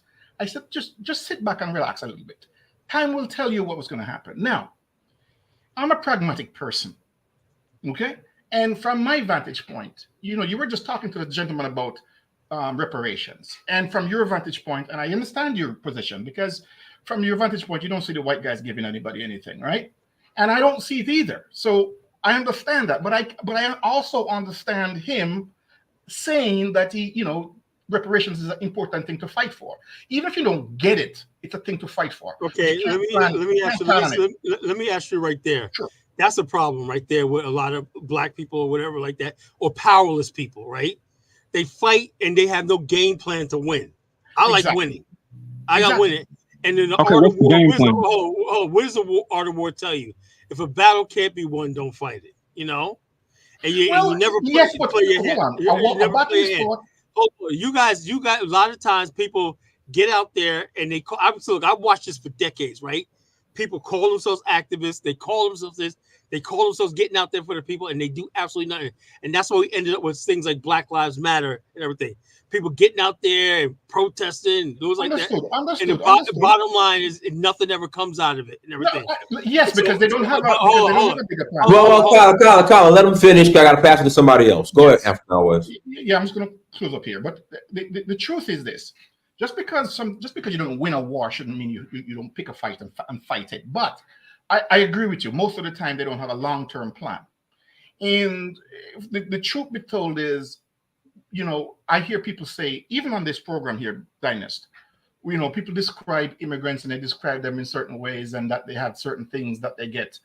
The truth be told is every penny I got, I worked the hell out for. I worked like crazy. Yes, I did come here with a good start. But the point of the matter is, what I'm saying is practicality. We as a people aren't really necessarily practical. And, you know, because we are not practical, we don't know how to strategically demand things and strategically position ourselves. So at the end of the day, we are involved in a battle, but when the spoils come, we have nothing for it because we weren't strategic in our thinking.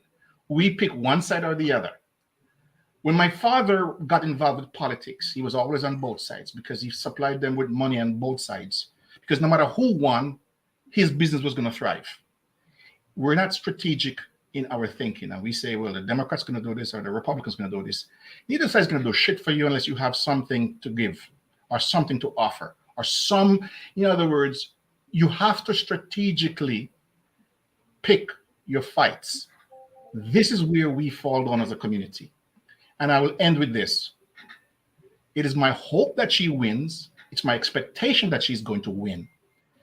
And I also have another expectation. I think she will do more for Africa than Barack. They say that about Obama. They say that about Obama. I'm saying she's going to do but that's more specific to a continent, not specific to a country. They said Obama was going to be the next Malcolm X. They said once he gets in office, No. Obama wasn't good. Dude, let me tell you one thing. If your mother is white, I heard your mother is white. Corey, If your mother is white, it's going to be a very difficult. Hold on, Kyle. Let African always finish. Go ahead. If your mother, let me just give you. I think most of us probably know this. If your mother is white and your father is black, but she's married to a white man. Hold on, hear me out. If your mother is white and and the father is some other color, they have less of a chance of fighting for black people. If the mother is black, I can guarantee you that person is going to be more pro-black and fight for black people. Cap. That's a bunch of nonsense. That's cap. African always. That's I don't understand what he's talking about. I call cap. I call fitted cap. That's a bunch of nonsense. That's a snapback he just said. That ain't no fitted cap. Prince, real quick, I do have to. Well, no, I got. Hold on. African always. Are you finished? Yes, sir. I am. Okay. Prince Lee. Yeah. Go ahead. What's up, boss? How you doing? I just wanted to chime in. I disagree with the guy before me talking about the mother equals black. I believe both parents matter. Both the black father matter, which creates black children. And two, I think he's overlooking a time period in which this is which in Creole they say shift, which is like a moment in time in which the world and everything is aligning in a situation or in a manner in which black people can use to get reparations, use to get what they need. So I feel like black people are looking at it for what it is because they can demand certain things in which they probably couldn't before with Biden and even with Trump, because now the ballot is basically in the air, especially regarding the Democrats. Okay, so black people can. You said the demand what? Whatever they need, such as reparations, whether it's better housing. What is reparations? People are not going to do that. Black people they're not. I don't know. They're not going. That's not going to happen. Black people are more worried about Project 2025. That's just black people, man. And they're worried about people too that are worried about Project 2025. Black people are reactionary, fearful, and paranoid. That's the Black American. I think voting for Trump is the same way. I think it's a reactionary vote because the Democrats are not doing enough for us. So I think that the reason why people are shifting but I'm not voting out of fear. That's the thing. Like I think you're voting out of reaction. Don't interrupt me. Don't interrupt me. Black people are voting out of fear. This is the second. It was the last cycle. It was vote blue no matter who. Got to get rid of the orange man, and it's pretty much the same thing now. So that's not going to happen. Go ahead, Prince B. Yeah, but you don't think it's an opportunity which black people can leverage? Even if you say reparations? I think it's an opportunity. Kamala Harris already said she ain't doing nothing for black people. She already said that. Politicians what I would like to do is this. And again, hold on, Colin. And then also too, again, I'm Divine Nine. You know, the Divine Nine, they getting together. They ain't asking nothing for Kamala Harris. They just want to put the black woman in office. That's all. No, but as a divine non-member, can't you like challenge other members to request Man, like a special agenda for blacks? I've been here, done that, man. It ain't happening. Dude, you're not gonna see no reparations check. Yeah, it's not happening. You better go down there, go down to civil service and get that job. You know, I mean, Donald Trump said that he thought it was interesting, but he doesn't think it's going to happen. So both of them are saying that they are opposed to it. But how do we? What gets me is this, sir. Donald Trump with Ice Cube put up $500 billion on the table. Oh Lord, here we go with the $500 billion plan, even though it's not reparations. He'll say, so you like the term reparations, right? So all he has to do is put you got to be specific. Yeah, put the name reparations on it, right? And that's it. In other words, basically, what you want is somebody to cut you a check, right? And there's no accountability. The accountability is holding the government accountable for the specific harms that they've done. Hold on. What about the accountability? What's your part? You have not delivered to this country a safe, clean community. You haven't built families. You haven't entered the social. Okay, all this stuff is gibberish. That's not gibberish. Reparations is about specific harms. But let's get back on topic though about the two choices that we have. You have not built a civilization said to America that we're ready to be part. Black people back in the 40s and whatnot was the best we ever created. We produced scientists, inventors, black romanticizing Jim Crow again. Here we go. Ain't no romanticizing Jim Crow. Here we go. See how these guys are, you know? They say romanticizing, but those were the best. How's he romanticizing Jim Crow? What is a no? Because that was during the time they were like, oh, black. You're sounding like Byron Donalds right now. I know, but Dre, this is the reality. Like the Harlem Renaissance was like the greatest period. Black Wall Street. Yeah, but you know what happened to Black Wall Street? Yeah, but the bottom line is it can happen again. You ain't built no Black Wall Street. You haven't built anything. See, y'all have antiquated solutions. Those solutions are in the dust right now. Hold on, let me pass it to Prince. Prince. Hold on, Colin. No, hold on. Let me pass it to Prince. Go ahead, Prince. You got your But do you because I think Colin, I always hear Colin speak. He's very intelligent, but I think he's overlooking the fact that there's a lot of black people and black families that are in disarray. So whether it's reparation or not, they should be making certain types of demands. Even with reparations, they should ask for non-cash reparations, dealing with housing, dealing with land, dealing with debt forgiveness. So it's economic. They should get it. You don't think we have? That can be a part of the reparations package. Yeah, I agree with that. You don't think Black America has a moral problem? Look at the music we listen to, Sexy Red. Here we go. Garbage like they this. They do. Bottom line is this: you don't want to change. Hold up, you don't want to change. Our community is so violent, right? Black males make up 6%. I'm not a black conservative, nothing like that. But the reality is, we make up 6% of the population. So why don't white crime doesn't exist? Hold on. No, but we make up 60% of all murder victims.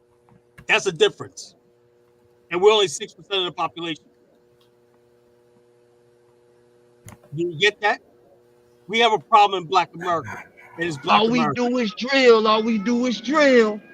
Okay. I want to address specific things in the black community we need to work on. That's individual though, but I'm talking about in terms of systemic. You can't sit here and say that systemic problems don't exist in our community. I know that, but the bottom line is, you know what I do with systemic things?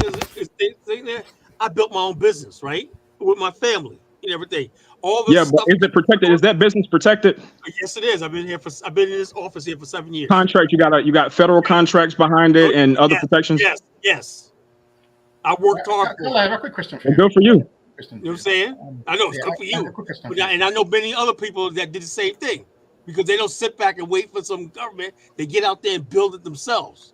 Look at Dr. Samir. I told you, it's always the smoke for us, though. Every time when we say we want to demand something, people always want to zero in on us and try to pathologize us. That's all we do with in this conversation is pathologize black people and try to invalidate the experiences of the systemic racism we face in this country. I'm like a father figure, right? I'll tell you, the problem, son, is you need to get up and get a job. You need to wash your ass. You need to do this stuff like this. A job is not going to fix systemic problems. A job is only going to fix just individual problems. You can't put a Band-Aid over systemic racism. You can't put a Band-Aid over that. Hold on, Kala. I want to address a couple of things. I do have to step off, but I really want to be very concise. Kala, the problem with your analysis is that you part from different overgeneralizations of even your own community. You brought up the Harlem Renaissance. I'll give you an example. Didn't the Wa criticize my craze book? But we To be don't even doing it. hold Hold on. on, We Kala. don't even do that anymore. There's no Kala. You've been hold on. allowed to speak. You've been allowed to speak. Hold on. Let me say Let me this. do my idea. I'll do Let it me say this. quickly. Let me say. No. Kala, you have to learn to respect that sometimes you have to stay quiet for the other person to make the point. Like we have to stay quiet. Ask his question. Kala, let the guy ask his question. Go ahead. I'm not asking a question. I'm just making a an lie. assertion. Go ahead. No, I'm not saying you have not been able to disprove me in anything. You're telling lies. However, for example, the point that African always stated in regards to Donald Trump, I posted a link in regards to that history of housing discrimination by Donald Trump. It's there. So, in other words, let me tell you, you're anti-Trump, open borders. You want open borders. No. And You stuff don't like know that. my So you position. expose yourself. Again. I know you're a Kala, Latino. Kala, You're a Latino. Latin American. I'm not Latino. I'm Latin American. You're Latin However, American. To even add to his point, open border person. That's all you are. Look how fast you're jumping. You come on these all right, platforms. Kala, let the guy finish. Okay, let the guy finish. Your issue is not my issue. Prince, can you mute Kala for a moment? I'm gonna take 3 minutes. I'm gonna make my No, point. you got. I got another person waiting. You got a minute. All right. Look, simple as this, Kala. The problems with your arguments is that you are committing a series of fallacies, overgeneralizations, false conclusions, non sequiturs in regards of the history that you're presenting. Your position in that sense, and I'm going to take it back to the Kamala Biden situation. Right now, there's no single individual that can 100% confidently say either Trump or Kamala is going to win. If Kamala, the polls are saying Trump. The polls are saying Trump. Polls are just a snippet of you're gonna get specific deported. moment. You're gonna get deported. You're getting deported. I'm gonna join ICE to tell you. I'm not in the United States. There's no need to be xenophobic to him. Go ahead and let him speak. The bottom line, I can't stand these people coming on our platforms trying to push their agenda. Again, Kala, give him a chance to say something. You can then say this is a black nationalist platform. You know, where you come in here with your Latino open border stuff. We don't care about Kala, that. You don't have to do that. You don't have to do that. You're bigger No, than I that. am. I'm just dead serious. First, you don't need to. You don't need to do that. Kala, first, I'm gonna say this once, and I'm gonna throw it to your face once. You are in the gringo gutter. You are responding to a mentality of white. You want hold on. You want to fight this? You want to fight the gringo? You fight him on your own. Why are you dragging us into your war? That's what you guys do. Look, you drag us into your war. We didn't ask. The problem you have is the same problem. Again. No, we don't have the same problem in this country. No, either. we don't. Hold on. We don't have the same problem. We don't have the same problem. We were dragged over here against our will. Look. Yeah, and the majority of those slaves were deposited in Latin American, Caribbean. And the bottom line, they were. Look how they're treated in Latin America. Yeah, there was a slave population in Latin America too. Like that's a hidden history y'all don't know about. Much bigger than the United States. In fact, more. You need to get that together one place, before you start preaching to us about what's going on here. Kala, look at this. You keep on interrupting because you don't want somebody to speak. The only person that you want to hear is yourself. And that's it. You don't want. Okay, hold on. Go ahead and get to your point, Disto. Go ahead, get your point. I'm gonna make this point easy. One, the realities and the interconnection here in the Western Hemisphere of all the Black and Indigenous issues are and have been for almost 600 years interconnected between each other. These conversations have to go very minute and very precise. Unfortunately, in the situation of the United States today, with the process of election, the change that happened and eventual confirmation of Kamala as a candidate is going to be the next 4, almost 5 months, very interesting. I'm going to say this loud so we can, in 5 months, come back and see if my political analysis was as accurate as possible. I consider that on November and December, you're going to have an event very similar to what happened with George Bush and Al Gore. It's going to be a tight-knit election, and there are high probabilities. I'm not saying it's 100%, but there's a high probability that Trumpism is going to be rejected, and that Kamala will win by a very, very narrow margin. However, if the possibility is inverse, I think that Donald Trump is going to have a very hard time, even if he wins, because then the congressional change may incline to the Democrats, and you're going to have a mess. But in the questions of conversations, of reparations, of the realities of Black America, mainly impacted by the war on drugs, etc., on those conversations, Afro-Latin Americans, as you can see here on the last link I put here, are part of this conversation, because we're also American, we're also Black American. That taking away of our identity shows that in some sense the community of Black United States citizen, look at the term I'm utilizing, has also fed into the mentality of the gringo exceptionalism, and it still is many are still incapable of breaking that mentality. Yeah, but I need to change. I disagree. I got to pass it to G. I mean, I'm done. I have to. That's fine. I just think the Black struggle and the indigenous struggle are two separate struggles. Go ahead, G. Hey, Donis, what's up? How you doing, buddy? Good. Yo, so yeah, the guy from Jamaica, did I hear him say that if the mother is Black, Kamala mother is Black, that she would be more. Kamala's mother's Indian. I know, but did he? That's why I was kind of confused. Did he say because the mother's Black that she would be more prone to be Yeah, I don't know where I think she said. I think he said that. Yeah, I don't know where that came from. That just came out of nowhere. Yeah, I think he said that. That's not what I said. Let me tell you exactly what I said, and then you can respond to it. I said, generally speaking, has nothing to do with Kamala, has nothing to do with anybody else. I'm just saying, generally speaking, if you ever look at athletes and you see that one mom, the mom and the dad, and you know which one is Black, the ones that fight the most, the one that take on the persona of the Black people, tend to have a Black mother. And give me an example. You got. Let me stop right there. Give me an example. So okay, so to take. Okay, are you familiar with a young lady named Madison Keys? She's a tennis player. No clue. Yeah. Okay. Who? All right, and then look at Coco Gauff, for example. Okay. Coco Gauff, both her parents are Black, right? Yes. Okay. Yes. Well, both the parents are Black. Hold on. Coco Gauff, both her parents are Black. Understood. So the dad, I want to say the dad played in the NFL but passed away. Both the parents, yeah, they're both Black. Actually, I didn't mean no, I didn't mean Coco Gauff. I meant what's the tennis player? What's the Silky?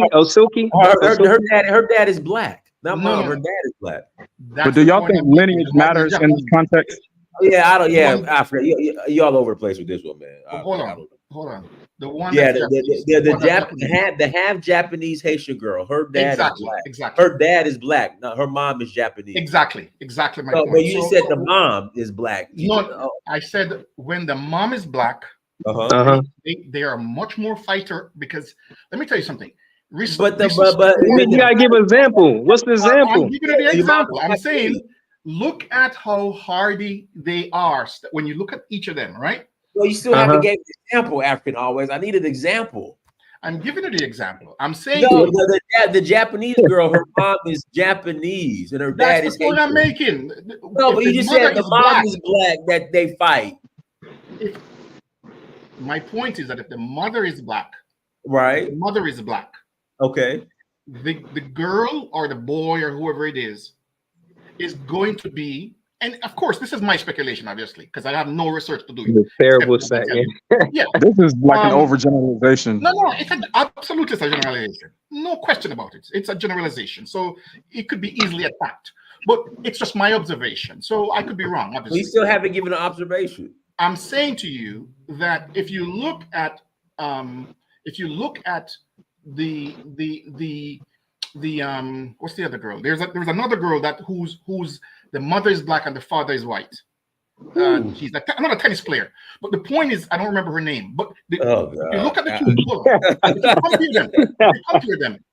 All I'm saying to you is this: again, it's my generalization. So obviously, there's no research attached to it. Are you talking about Naomi Kiyosaka or something like that? Yeah, No, but we Naomi, ain't talking about hold her. on, hold on, one moment. Naomi, her the mom mom is is the mom. That is Japanese. Her black, mom is and the mom is Japanese. Japanese. But Yeah, let me tell you I something. don't know. After all, you trolling now. After all, you trolling. No, yeah. Look, You're it's an trolling now, observation. man. It's an observation. Let me pass the G. Go ahead, G. Go ahead, G. Go ahead. So yeah. So I mean, if you're gonna, man, he's It's a so insane. generalization. But but what I'm saying, all right, if you use what's the name, the Ball children, right? Yeah. The dad is black. And the mom are white, but they love marrying white women. You go with Tiger Woods, that her mom is Asian. He like white women or Asian women. I mean, is that what you mean? Or are you saying Yeah. they were? I'm saying that included. I'm We saying gotta that move on. included. We gotta Where is she getting at with this? I don't Across the We gotta understand. board. move I'm on. saying We gotta across the move board. on. G, we gotta move on. We gotta move When the on. mother is black, there's a different It respect for doesn't black make women. sense. We gotta move on. Can we get back to Go ahead, Kamala, G. please? Go ahead, G. Go ahead, G. No, that's what stuck to me. Now y'all can move on. I was kind of confused on that, but yeah, go. Yeah. I'm confused too. We're all confused. Go ahead, Coach. No. I just simply say Tiger was a perfect example. If his mom was black, the odds are at least one of them girlfriends would be black. Nah. I can't prove it, obviously. We gotta pass the He's mic. talking Go ahead, about the Coach. context of interracial dating. Yeah, hold on. Yeah, we gotta pass the mic. Hey, Go yo, ahead, Coach. Giants, I gotta say No, one thing. Tyler, we gotta pass the mic. Go ahead, Koja. Unmute yourself, Koja. KOJJA. Unmute yourself. Go ahead. Hello. Yes. Yeah, we can hear you. Can you hear me? Yes. Yeah, I won't be too long. I'm from Buganda, but when I hear other black people talking about rigged elections and politics, it's disheartening, man, because these are all, it's like it's like two wings of the same bird, basically. Whichever way you go, it's the same thing, man. And we just keep doing the same thing over and over. Same thing in Africa. Everywhere you go, everyone's more or less involved in politics, man. It's like a schoolboy game that these white folks brought into the continent. So why do we keep participating in rigged elections? That was my question. Okay, let me pass it to Delroy. Go ahead, Delroy. Delroy, unmute yourself, Delroy. Hey, Dennis, how you doing? No good. How are you? Good. I don't even know why this is even a discussion. Kamala Harris don't have a chance in hell to win anything at all. All right. And as far as the Jamaican guy that was speaking, let me ask him a question. Oh, Lord.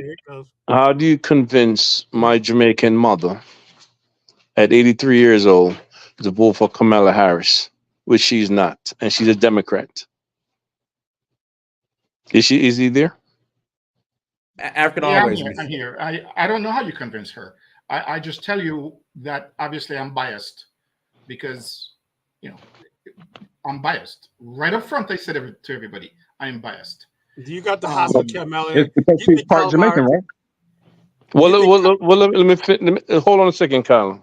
Because since I'm Jamaican and he's Jamaican, do you know that her father don't like her, and her father is upset with her. He wrote an article in the Jamaican newspaper saying that at one time she refused to acknowledge her Jamaican heritage, much less black. So I mean, why would you? I mean, you could do what you want, but what is the reason? Because please don't tell me because she's Jamaican. Why or so-called Jamaican? She was born in California, or wherever the hell she was born, right? But why would you support her and she don't even want to even acknowledge her Jamaican heritage? That's what I want to know. Dude, let me tell you something. When I first came on here, I gave her a full disclosure. So if you want me to explain the full disclosure, we're related. Period. You're jumping around. I said. No, I'm not jumping around. I'm just telling you we're related. That's why I said full disclosure when I came up. Oh, you're related. You're personally related to her. Bingo. Okay, so let me ask something. If you had a brother, well, hold on a second. Hold on a second. You said because you're related. So if you had a brother, right? That obviously is your brother, but he's a murderer. That you know he's a murderer. Would you still support him? If it's my kid, hell yes. But would I say he should be punished? Yes. I said first of all, I said brother. That's exactly how parents are. When your child go out there and commit murder, for example, you don't just throw them away because it's your child, but you are damn sure depressed of what they have done. First, I said brother. I didn't say child. I said brother. It wouldn't matter. It wouldn't matter. You still want them to be punished because the truth be told is, would you want the same thing to happen to you? But that doesn't get rid of the fact that they are your relative or your relative. So no, but hold on a second. You said, I didn't say get rid of them. I said, would you support them? You wouldn't support the act. You know they're going to be punished because I didn't say the act, man. Man, listen. What do you mean? Okay, to explain support. What do you mean support? Explain support. Would you, if you know your brother is okay? Let's not say murder. Suppose he's you know him as a lying thief. He's a lying thief, right? And you know he's a person that steals money, right? But he's running for say a head of a position that he has to deal with money, right? But you know he's a lying thief and he's going to steal people money because he stole your family money and he stole other people's money. Would you support him because he's your brother or your son? Dude, it's a simple answer. If the guy is a thief, as you say, and this is your brother, not your guy, your brother. Yes, and this is speculation. I wouldn't support him, but explain how that applies to Kamala. But you say you support him because you're biased because she's Jamaican. That's what I'm saying. Or she's your relative. You say you support him because you're relative. So even if she so explain the crime she did. Because what do you mean crime? I just gave you an analogy. You gave an example that has no relationship to the current she did not acknowledge. She does not acknowledge that she's a black woman or acknowledge her Jamaican heritage. Do you know why? How come her father don't support her? How come her father don't support her? I'm going to tell you a simple question. I'm going to ask you a simple question. Do you know why? Why her father don't support her? I'm not going to tell you. I know why. I don't know why. Why doesn't support her? Because it's her business. It's her private business. But man, next. You don't know that. Next, forget it. Next. No, because you came here, you started speculating, and when the facts hit you now, I'm telling you, you don't know. What facts hit what? What facts hit what? And speculate. You're willing to come here and speculate. What facts hit what? You what do you mean facts? Right? How do you if she listen to me, nobody support on this channel black women more than me. Okay? Then why are you assuming? Why are you assuming then? What do you mean assuming? You came and the woman does not acknowledge she doesn't acknowledge that she's black, and she doesn't acknowledge that she's Jamaican. Acknowledge their parent. I know plenty of people who don't. In fact, man, give me a damn break. But you say you relate. You say you relate. You say you are related to her, and her father identifies Jamaican. Dude, that is what my point to you is this: you came here, you started speculating, and I asked you a simple question. You made the assumption. You, not me. You said her father don't even support her. When you use the word "don't even," he said it himself. Dude, he said I know that. I know his father doesn't support her. I know, and I even know the reason why. But my point to you is this: you came here and you don't know both sides of the picture, but you're willing to speculate, and that's the point I'm making. When you start to speculate, remember earlier I said I draw a conclusion, but it was just my opinion. That means I could be 100% wrong. But you came here with your so-called expert Jamaican knowledge, and you don't know the underlying facts. Let me tell you something, my friend. When it comes to personal relationships, don't get involved because you don't know half the story. If you have ever dealt with family members, you know how complex it can be. We're not. What a personal relationship. We're talking about somebody who's running for the president of the United States. What are you talking about? No, you're entitled to support her or not. You are entitled to support her or not. But don't come and speculate on her relationship with her father. Is what the point I'm making. Don't speculate on it. You can't. It's not speculation, idiot. It's not a speculation. You don't know why. I'm going by what he said. Your point was that he even don't. Your point was he even don't. You're right. He don't support her. He's basing on an article that the father wrote.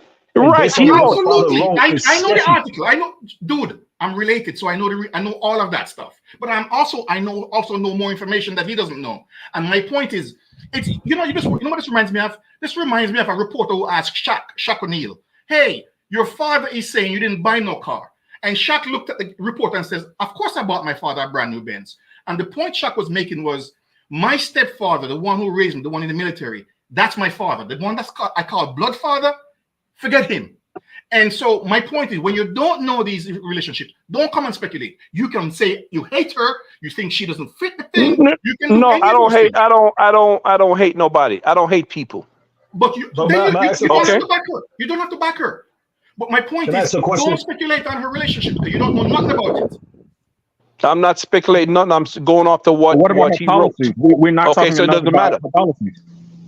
No, and my point is, you absolutely are entitled to say, no, hell no, I'm not supporting her. You're absolutely entitled to that.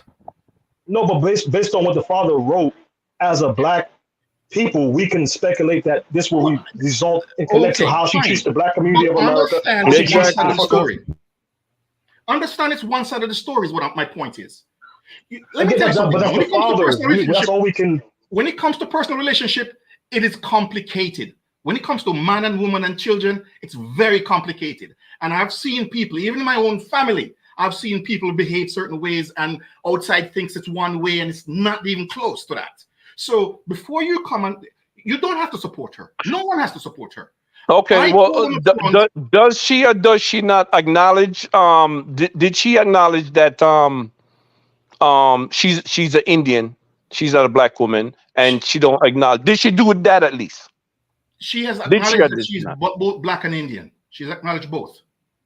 Hey, let me read this, guys. Let me read this real quick. Oh man, this is from Kamala's father. The elder Harris sent an unsolicited statement to Kingston-based Jamaica Global Online, the emeritus professor of economics at Stanford University wrote a recent essay on his family's history. That's right. My dear departed grandmothers, whose extraordinary legacy I described in a recent essay on this website, as well as my deceased parents, must be turning in their grave right now to see their family's name, reputation, and proud Jamaican identity being connected in any way, jokingly or not, with the fraudulent stereotype of a pot-smoking joy seeker and in the pursuit of identity politics, he wrote. Yeah, pause right there. That right there, that sentence you just wrote right there was what the family members called him up and said, "What the hell are you doing?" Because she had gone on a program and they're asking her if you smoke, because obviously she was a prosecutor. So they were asking her, did she smoke pot? And the father took exception to it. And his argument was, don't even joke about Jamaicans smoking pot because people will believe this shit and then think all of that stuff. And okay. No, hold on. Let me finish. Let me finish. Speaking for myself and my immediate Jamaican family, we wish to categorically disassociate ourselves from this travesty. Bingo. That right there is the essence of the article. So what his argument was when she came on this radio program and she said this, his argument was, you're besmirching the name of all Jamaicans. Now, what people don't know is the backstory to all of this. And that's why I said, let's just leave some things alone, because when it comes to family members, it gets complicated, and who's right and who's wrong and who offended who and who didn't offend who. It's a very complicated story. And that's all I'm going to say on it. It's her business, and she can disclose whatever she wants to disclose. But I will tell you one thing. After he wrote this article, somebody reamed him, because you notice he never wrote any more article about this. I'll leave it at that.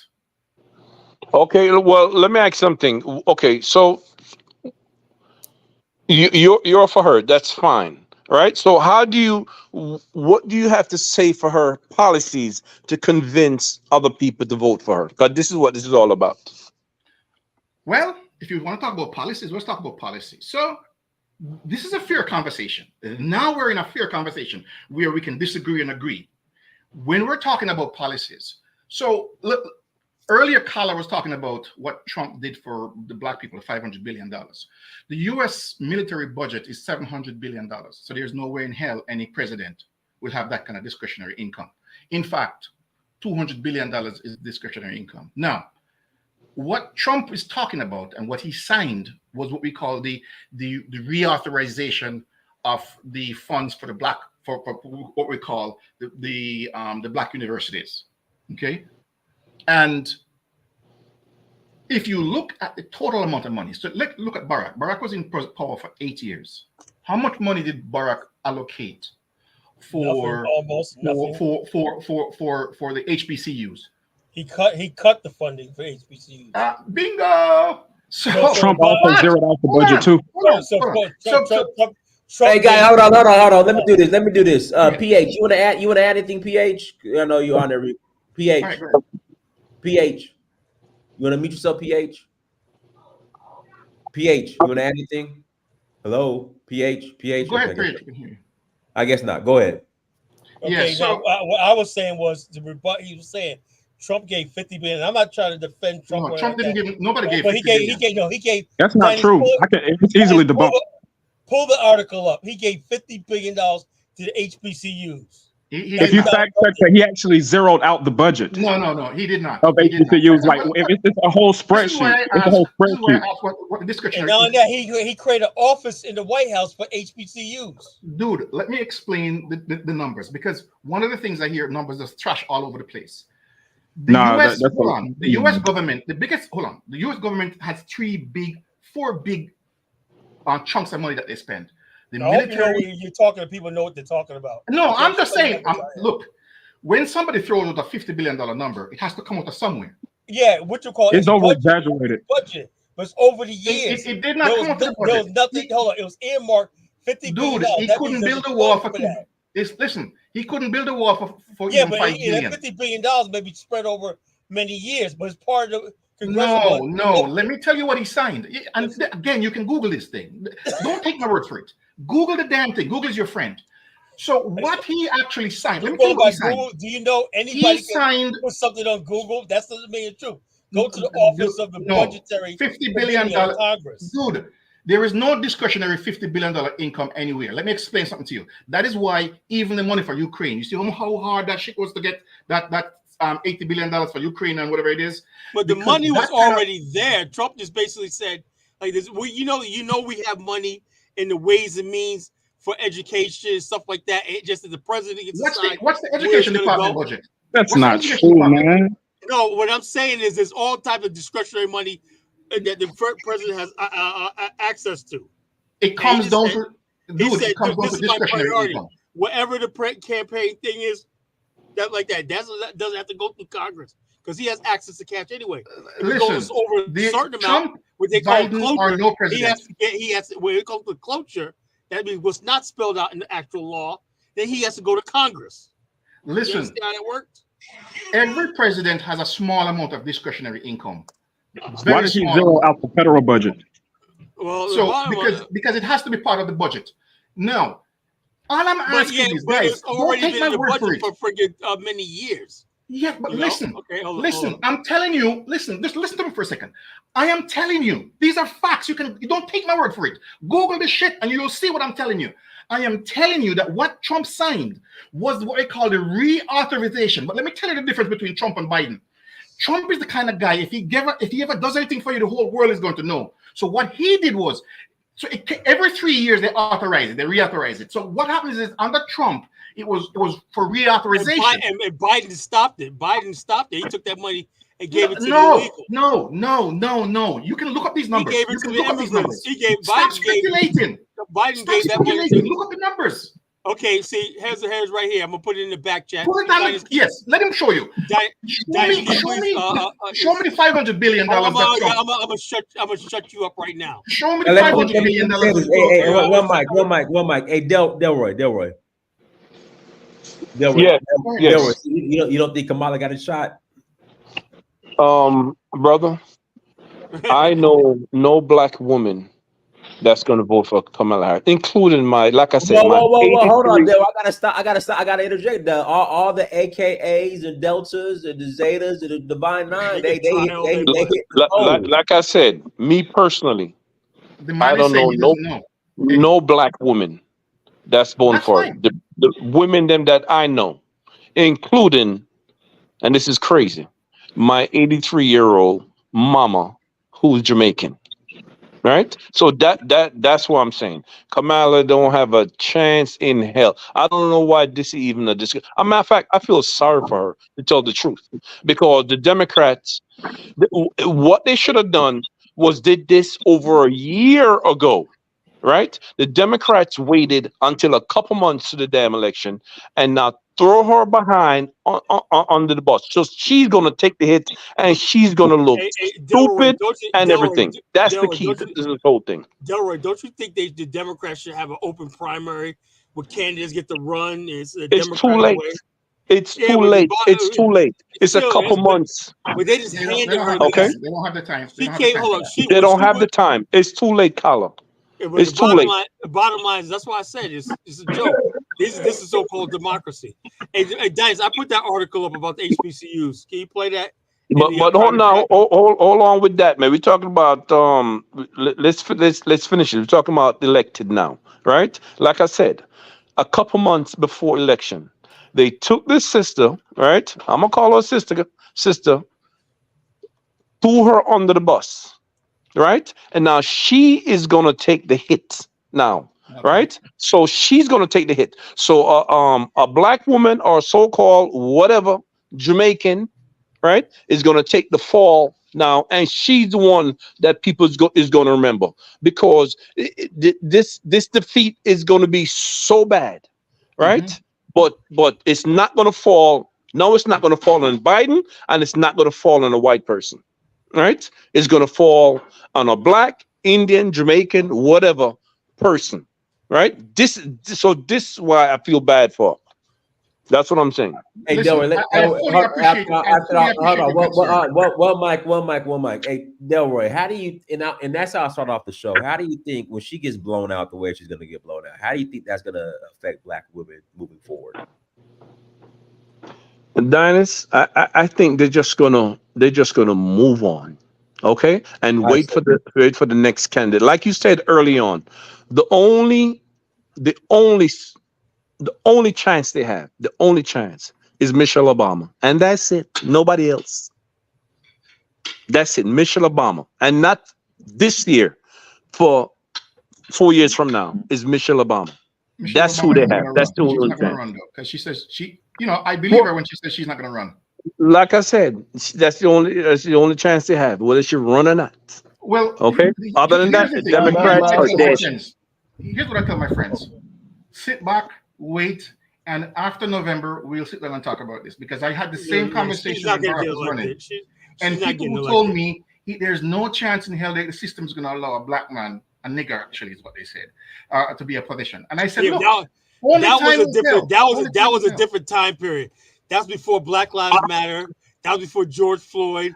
White people are tired of black people. You know, it wasn't all the same speculation. thing. It's all speculation. Hold on. I'm telling you, as a black person living in this country 55 years, the bottom line is this: Obama was a breath of fresh air from the 8 years of George W. Bush.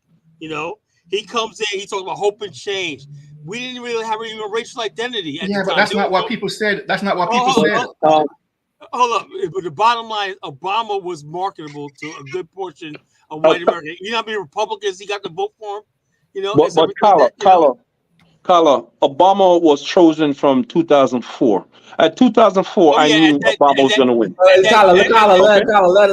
him finish, Carla. Let him finish. That Democratic president in 2004. Yeah, 2004 when he spoke at the I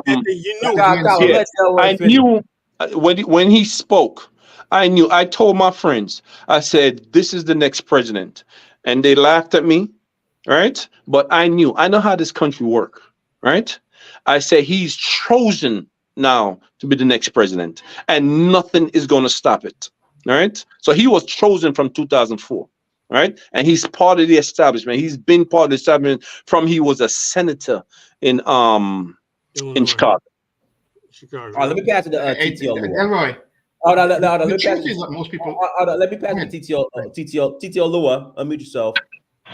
Hey, good evening, Dinah. How are you Yeah, doing? hey, Cabo. Hey, Carleo. Go Yeah, ahead. yeah. I'm listening in right now, but I don't know what his name is. What is it? What is his name? He just finished speaking, but I was supporting him. I same thing you said. You mean African Always or Delroy? The Royal, yeah. I The believe one was that. talking about Obama 2004.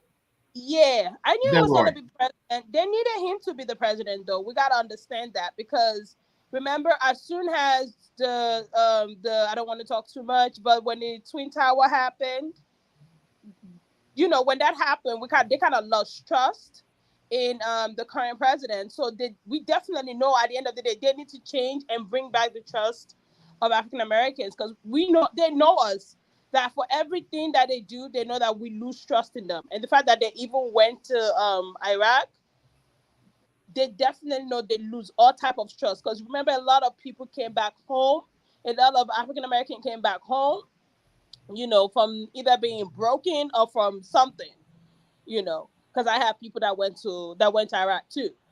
But my point is, we knew it was going to be president. Whoever doesn't know that, I don't know if you don't pay attention to the news or you don't pay attention to the wave of things, how things work in America. Even right now, I can already predict what is going to happen. I'm sorry to say, Kamala is not going to win. If It's she not wins, the same thing. Like you right, sister. Let me hear her. Go ahead, TTO Lua.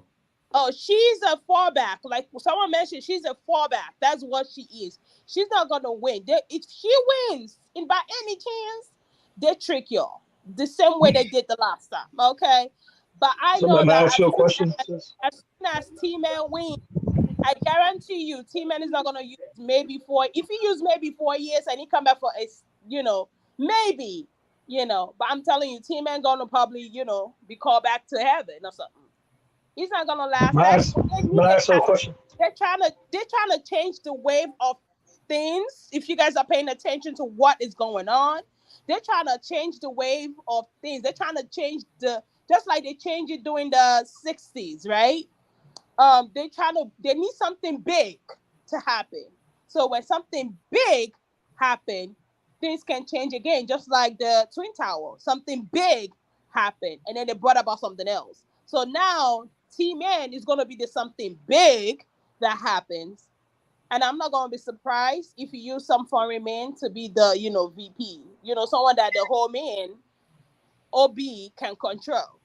See how that play out. I may be wrong, I may be right. You feel me? But see how that play out. May I ask you a question? Me? Yeah, sure. Go ahead, sir. Yeah, yeah. What do you see if she does win, or even Trump? What do you see that spelling out for Africa? Do you think it's going to be a more united Africa, or more divided Africa, or more sanctioned Africa? What do you see Trump election victory for Africa, or Kamala victory for Africa? A win for Trump is a win for Africa. Yeah, Trump doesn't bother Africa. 4 years I couldn't understand is he left Africa alone. And during that time period there was so much growth in Africa. But it's not a win for Black Americans. He's talking about Black Americans. He's talking about Africa. Yeah, see, that's what I'm talking about. He make up this fake Black. Y'all ignore us. Y'all ignore Black Americans. Go ahead, Go ahead. These ADOS FBA are freaking a pain in my ass. Look, most of this is hold on. Let her answer. Go ahead, TTO Lua. When it comes to Black America, just like you said, I'm gonna answer the question. If T-Man wins, every president in Africa support him. So he's going to work with Africans because whether he likes it or not, he still need us. So rather than the way that the Democrats are fighting us, if T-Man wins, he's definitely going to find a way to try to be friendly with us. I guarantee you that 100%. But him being friendly is rather going to cause more margin of the Sahel people and the Westerners coming together. Said I say that. I may be wrong, I may be right, but you see that I say that. And then when it comes to what was the other question? My brain skipped. When it You're comes 100% right, sister. when it comes to the other scenario about what was it? I forgot what we're talking about before y'all cut me off. Please remind Kamala. Come up, Miss Kamala. Her? Yeah. Yeah. Look, just take out of your mouth. If she wins, I will tell you this: it is a guarantee for WAR, whether we like it or not. And I'm not supposed to say the word, so I'm going to spell it out. It is a guarantee 100%. Do you think NATO? You think NATO will be emboldened to actually invade the Sahel region if Biden's Let me people? tell you something. No, they will not try it. Do you You know? don't think so? You gotta understand the politics that is going on in West Africa. I don't want to talk too much because they are listening. The politics that is going on right now. Do you think that everything going on? I'm gonna speak in my language. Please, somebody help me say it in English so that they can understand. I know they probably understand my language too.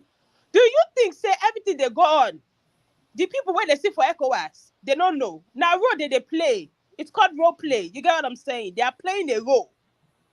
Do you get what I'm saying? So every one of them is playing a role and a party. If NATO try to come after Sahel, you think say Nigeria no go get up, no go talk. They will talk the same thing. They say, "Oh, go and talk it." And what happened? Everyone say, "If you do it, if you try it, we'll come after you." The same thing. Do you think they don't know what is going on? They all know what is going on, and they are smart now.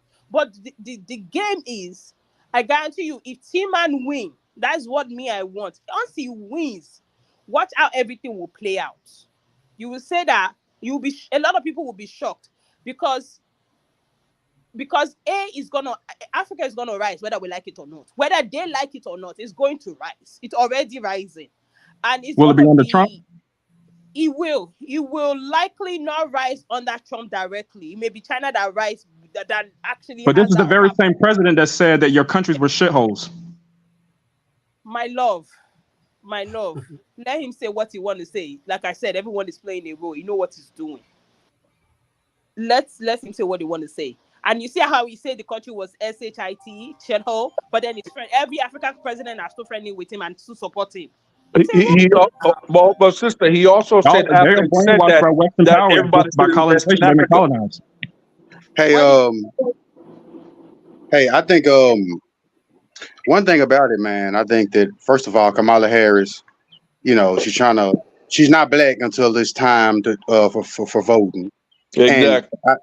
I hear you guys talking about the AES, the Sahel Alliance.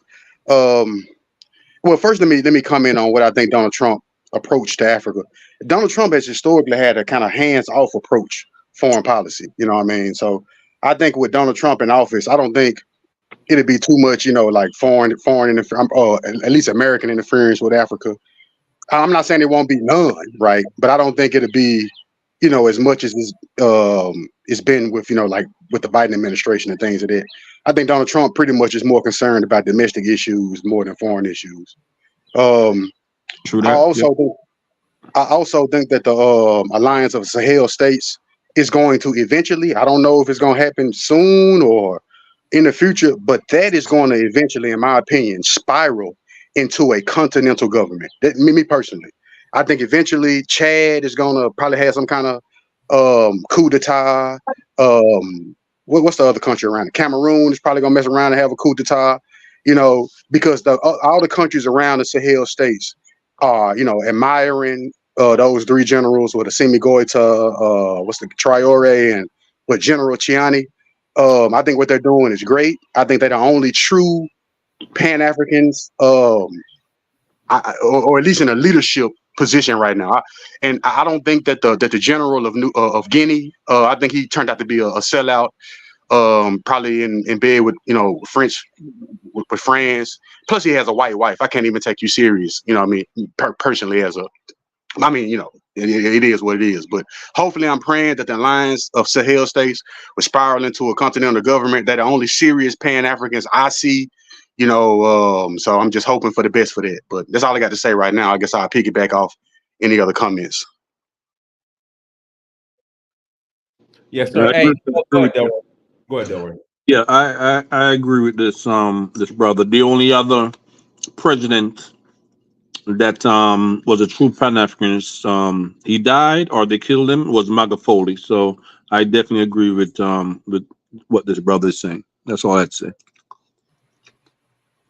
A big chunk of the challenge that France for the longest while dictated the outside influence in Africa beyond the British. France is not a very powerful country, but what France is very good at is using other people's power for their own interest. When you look at what was happening in the Sahel, France itself was getting uranium for pennies on the dollar. The only other big export of uranium is Kazakhstan. And if you were to buy Kazakhstan uranium, you'd be paying 100 times more than what France was paying. But what France has done is has succeeded in doing up until very recently is to hijack the other Western countries' influence and power to project it on its own behalf. For example, people are blaming France for this for the uranium, and it's true, they need to blame them. But who's consuming half of that uranium? Germany. But would people even recognize the fact that Germany is actually supporting France? No. So the truth is that the French has distorted and essentially robbed Africa more than any other external force. And hopefully, and the hope is this, that this conglomerate keep their eyes open, because Russia is not their friend, but from time to time you have to be friends with your enemy, or at least friends for convenience. And I hope that they use this time to keep their eyes open, because one thing I'm seeing that bothers me are the kinds of contracts that Russia is getting. You can't swap, in Jamaica, the expression, black dog for monkey, meaning that you can't swap one bad guy for another bad guy. So, my concern is that Russia, getting rid of the French is a must. When was Russia bad to Africa? Well, let me explain where I'm going with this. It's not a matter of when were they bad.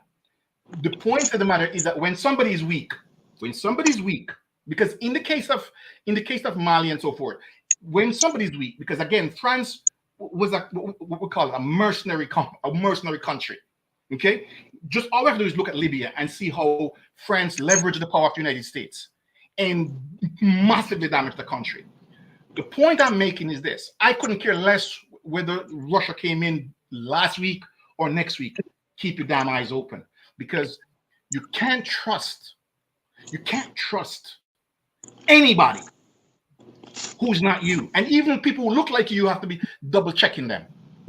Exactly my point. But my thing is, you have to, someone or a country or a country have to do something in the past so you could go by. No, you shouldn't trust nobody.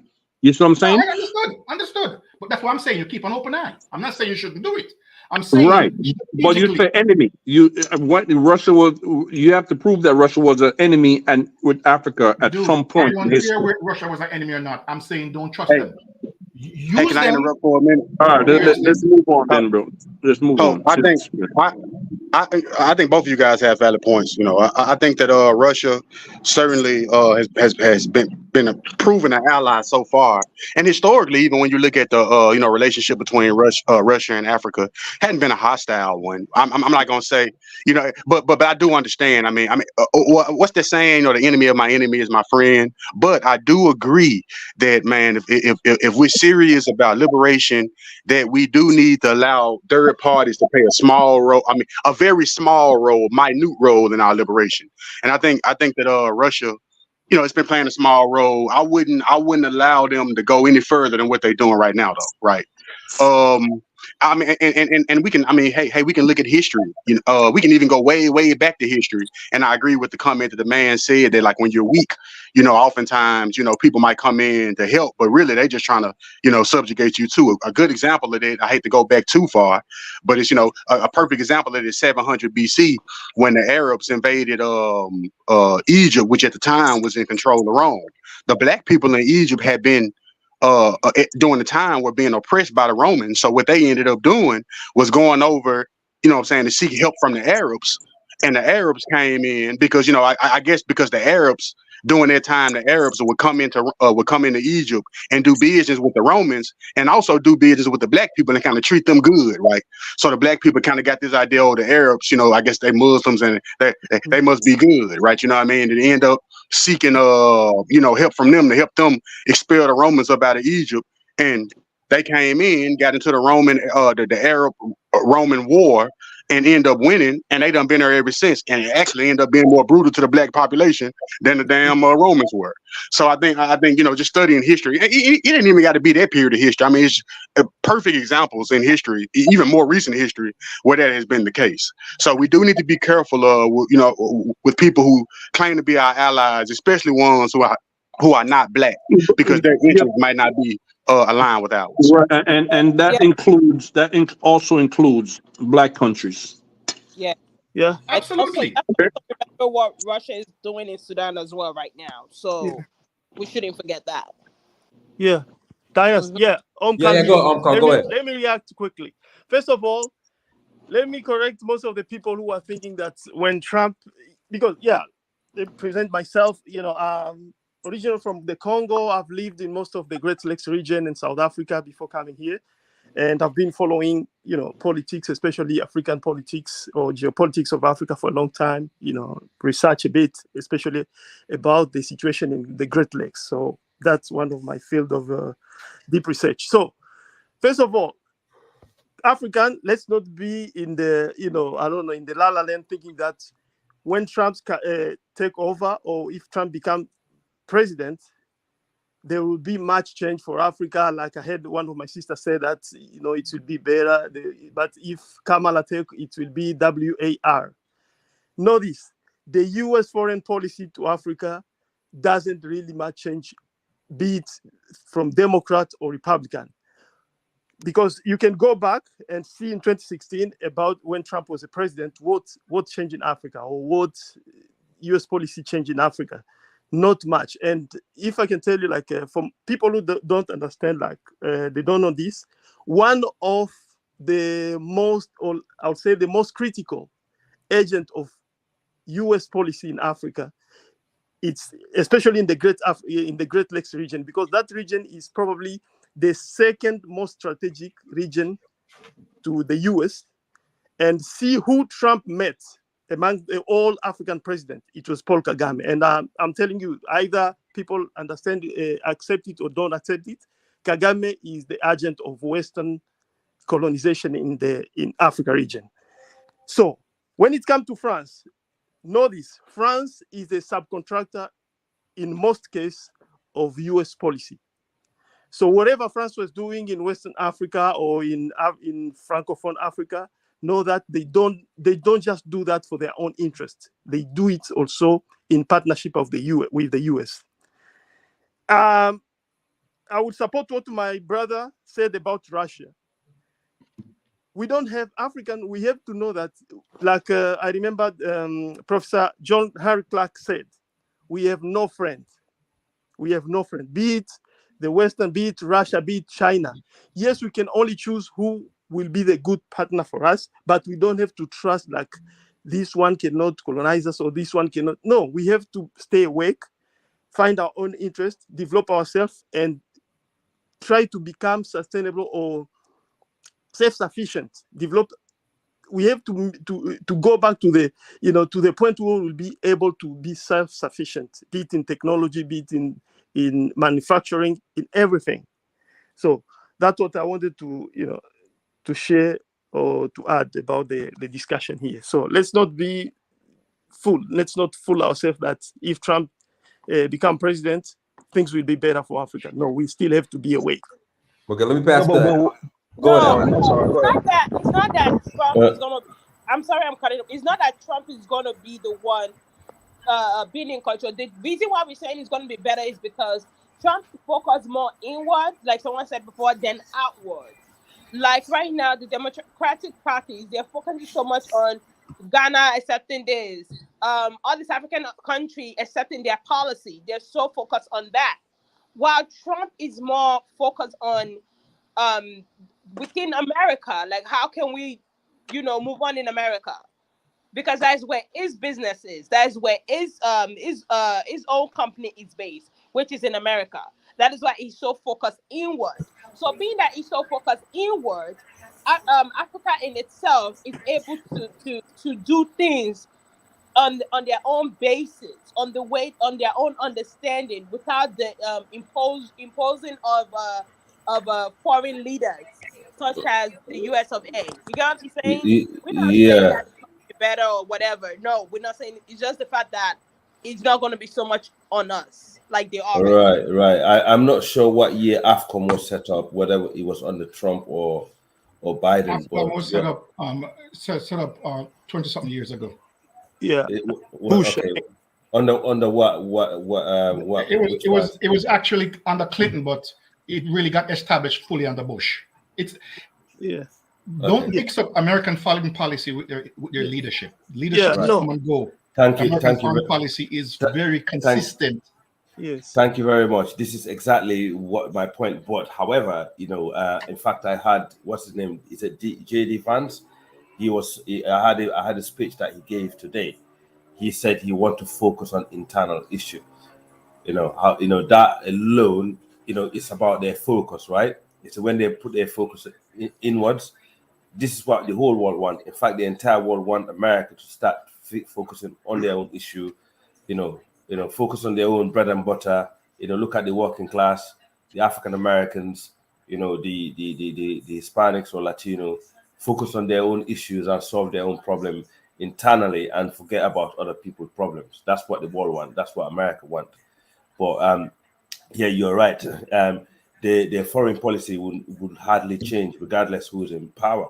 But one thing we know, the Democrat, they're a very interventionist party. They like to go around the world bullying people, especially in Africa. If you look at what Obama did in Libya, people are still suffering under that, basically Libya. Since Libya was bombed, West Africa were still suffering because of that.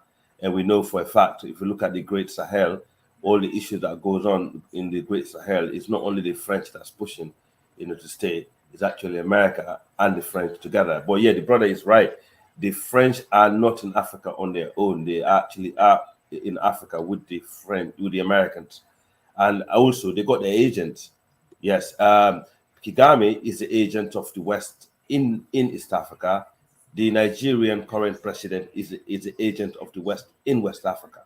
They have chosen their path really well, and they got their puppets. And this is the what I'm observing. I'm very slow to come out and say this, but this is a fact. I have studied the movement of the current president of Nigeria. His patterns and his behavior is really alarming. You're right. Yeah.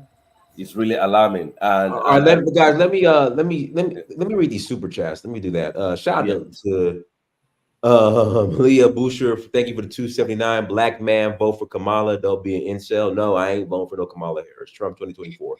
All gas, no brakes. We had our chance for reparations and we chose integration and civil rights. Facts. No revisions, no do-overs. There are no solutions, only trade-offs. Thomas Sal. KW Don 7. African always has not read The Destruction of Black Civilization by Chancellor Williams. Landmark 22. Kala, why don't we see African Americans like you on TV? All gas, no brakes. Ask the Jamaicans if it's true that Kamala Harris's family owned slaves in Jamaica. U.S. lawyer, African always should keep his opinion to himself if he is not prepared to explain and defend it. All right. Want to get out that way. All right, go ahead. Okay, yeah. I mean, go back to America, which topic is about. You can never write Kamala Harris out. Let's be real. This is a presidential race. I mean, today, said in 24 hours she managed to raise about 81 million. That alone, that's quite alarming. So yeah, the question is, how much of that money came from major donors, and then can she continue it? That's the question. The majority of the money came from small donors under $200. Yeah, that's what I'm saying. So that's the thing. Yes, and also Dinus, it Hey, depends Dinus, you hit it right earlier when you said her sorority group, they alone could supply that money. Yeah, also it depends on what the focus is on in America right now. If it's about the agenda is about women's, because abortion is a big thing. If it's about the economy, if it's about immigration, because voters are very emotional, and they can actually go out there. It depends on what is galvanizing these voters. So if they're out there thinking, right, the Mexican border, look at it. It's out of control, which everyone can see. You don't have to live in America to see that. It's out of control. People are thinking, hang on a minute, this guy's been in power. They haven't done zero about the border. They're letting people coming in. African Americans' neighborhoods have been flooded by immigrants. Why would the African American go and vote Kamala Harris or Biden, where, they are not helping these communities. They're not doing anything for them. Why would they do that? We should, this is like you kind of overlooking that certain people vote for different reasons. So certain people might be voting for benefits. Certain people are voting for foreign policy, stuff like that in terms of immigration. They could be Haitian and want people to come over. My thing is that black people overall needs like a agenda. The same way Africa, AU, they need an agenda. I think that's a setback if you don't have an agenda. Hey, you got a lot of wind about, man. Yeah. Oh, I'm sorry. I'm gonna drop down and come back. No, that's all right, Principal. Yeah, it's all depend on what the what is going to galvanize his votes. But I think I cannot see African Americans turning their their back on Trump. It's too late now, because the reality is they already know the reason why they want to vote for Trump. And it's going to be a close election, though. I can tell you this. It would be very true. Can I say this? Can I say this about Donald Trump? Donald Trump. Like I say, a lot of people really don't understand. Who looking from the outside in, they get most of their information about Donald Trump, unfortunately, from the compromised, corrupt American media. Joy Reid. So you can't really take what the media says about Donald Trump at face value. Dinah says this all the time, that Donald Trump didn't become a racist till he started running for president. You see what I mean? Now, and also when you look at the policies and the legislation that was passed by Donald Trump, or even presented to Congress, right, by Donald Trump, it's numerous policies for economic zones. He even presented some kind of platinum program for African Americans in 2020. So Donald Trump, and like I say, even before he became president, he had a history of doing a lot of business with black people. So Donald Trump is not a racist. Let me say this. Let me take that back. Every white person is a racist, right? And the reason I say that is because white person don't control whether or not they're racist, because racism is a system. It's not an emotion. You see what I mean? And what I mean by that is that even a white person can stand on the rooftops and chide, racism, and say, you stop doing black people wrong, give them back their land. But when he's done saying it, he's still entitled to white privilege. He don't control it, right? So racism, saying a white person is racist, it ain't no different than just saying that a white person is white. You see what I mean? But is Donald Trump a prejudice? No, he is not prejudiced. Now, prejudice is an emotion. There's a difference between prejudice and racism. Now, oftentimes, prejudice is a way to manifest one's racism, right? So racism is the system of prejudice enacted by prejudiced white people a long ass time ago. You see what I mean? So every white person is a racist. They don't control it, but he's not prejudiced. I don't think it's a white. Honestly, I don't think it's every white person. I think racism is in a lot of people, whether you're black, white, or yellow. You find racism in all color. Let's stop, thinking it's only white people that are racist. I'm gonna disagree with that, brother. I'm gonna disagree with that, right? You know what I'm saying? Because the system I'm talking about is the system of racism. And like I said, racism is system. It's not an emotion, right? This system was designed specifically to oppress black people. You see what I mean? So that's what I mean, right? That system and all of the benefits that have sprung from it are a characteristic of racism. So you know what I'm saying? So like I say, everybody can't be a racist because racism doesn't, the system of racism doesn't favor every color. You see what I'm saying? Only favor one color. You see what I'm saying? I think racism is in all color, in all creed. You know, it's well, that's the problem with black people. Well, that's the problem with black people. I mean, they got this urge to try to apply everything to every race and practicing multiculturalism. But I mean, when it all boils down to it, racism is a system that was designed by white people to oppress black people. Yeah, Skywalker, I have a question for you. Sorry. I understand the system of white supremacy. I don't doubt that. You know, we all know that. We lived under it. But to say racism is only limited to the white race, I would disagree with that, right? And also, you know, I mean, in fact, this time, one thing I was going to add is, I think this is the best time for African Americans actually throughout, you know, in my living memory, because right now you got Trump, who is clamoring to help African Americans in terms of stopping the illegal flow into America that's affecting the African American community. And then you got an African American woman who claimed to be black, right? So if African Americans play this right, if you play this right, you don't play emotion into it, and you're knocking on the doors. And actually, this is where you can actually win. You know, this election, you can actually be the winner. You can be the decisive people as a group and say, look, this is what we want. This is what we want. This is what we want. Who's going to give us this? If you can actually give us this 1, 2, 3, 4, then we will vote for you. This is what African American and the black Al, can I ask you a question? Are you American? Are you from America? No, in the UK, this is what we. Okay. So that's the answer. That's the answer I needed. You know, before I went on my harangue earlier, I made the comment that oftentimes people looking on the outside, looking in. You know, what I mean, and it's nothing, you know, against you or whatever. I mean, it's all you can do, right? You know what I mean?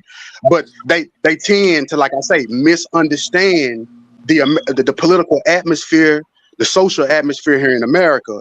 Right. And because all they can do is judge it based off the compromised media, and whether that media is the BBC, whether it's, you know what I'm saying, Reuters or Applied Press, all of those medias are the same, right? They are all under the umbrella of imperialism. Exactly right. You know what I'm saying? So I mean, so be careful. You know, forming your judgments or your political estimations off this. You see what I mean? In order to really, to even have a proper analysis of the American situation, it'll be very, very helpful if, one, you are American, right? You see what I'm saying? And two, if you have some kind of, political consciousness. And unfortunately, I can't say that for a lot of Americans. So even we ourselves are in a position where we are persuaded by the media because, we have no political consciousness, and we unfortunately tend to be gullible and believe everything that's given to us. You see what I mean? My brother, do you know the most racist? Do you know the most? I'm sorry. Well, hold on. Let me do this. Let me pass it to Tito Lua. Then I'll pass the Florida native. Go ahead, Tito Lua. Yeah, Diners, can I just interject? You got 30 seconds. Okay, sorry. Do you know the most racist prime minister we ever had in the United Kingdom in my time is not a white guy, it's an Indian guy who was just voted out. All right. And under the white supremacy, he was working for them. But he wasn't a white guy, he was an Indian guy. All right. Kamala Indian too. All right. No. Hold on. TTLO, go ahead. I'm going to pass the floor. Thank you, Diana. Yeah, it's fine. I'll respond to that after TT. Your own point. He was an Indian guy that was voted out that have to fall. The old policies that was made was under him in order to protect the white supremacists. Yeah, that's what make that make sense. So we have two different type of system. We have what we call racist individual, okay, who don't like any other color but themselves as individuals. And then we have the racist kind of system that we are in right now, because if you go to every country that is melanated, mostly that look like African Americans and West Africans, because we look pretty much almost alike, you will see how oppressed. Of course, I'm thinking you're West African. You will see how Yes. oppressed they are. But when you go to Egypt, where you go to Moroccan side of the country, you will see how more lenient their society is, including Dubai that has nothing, okay, and including every other country with a complexion that is at least 4 to 5 shades lighter than ours. Okay, so Exactly. there is a racist system, and then there is racist people. Okay, not everyone can be considered racist until the system that we are living in is completely get rid of.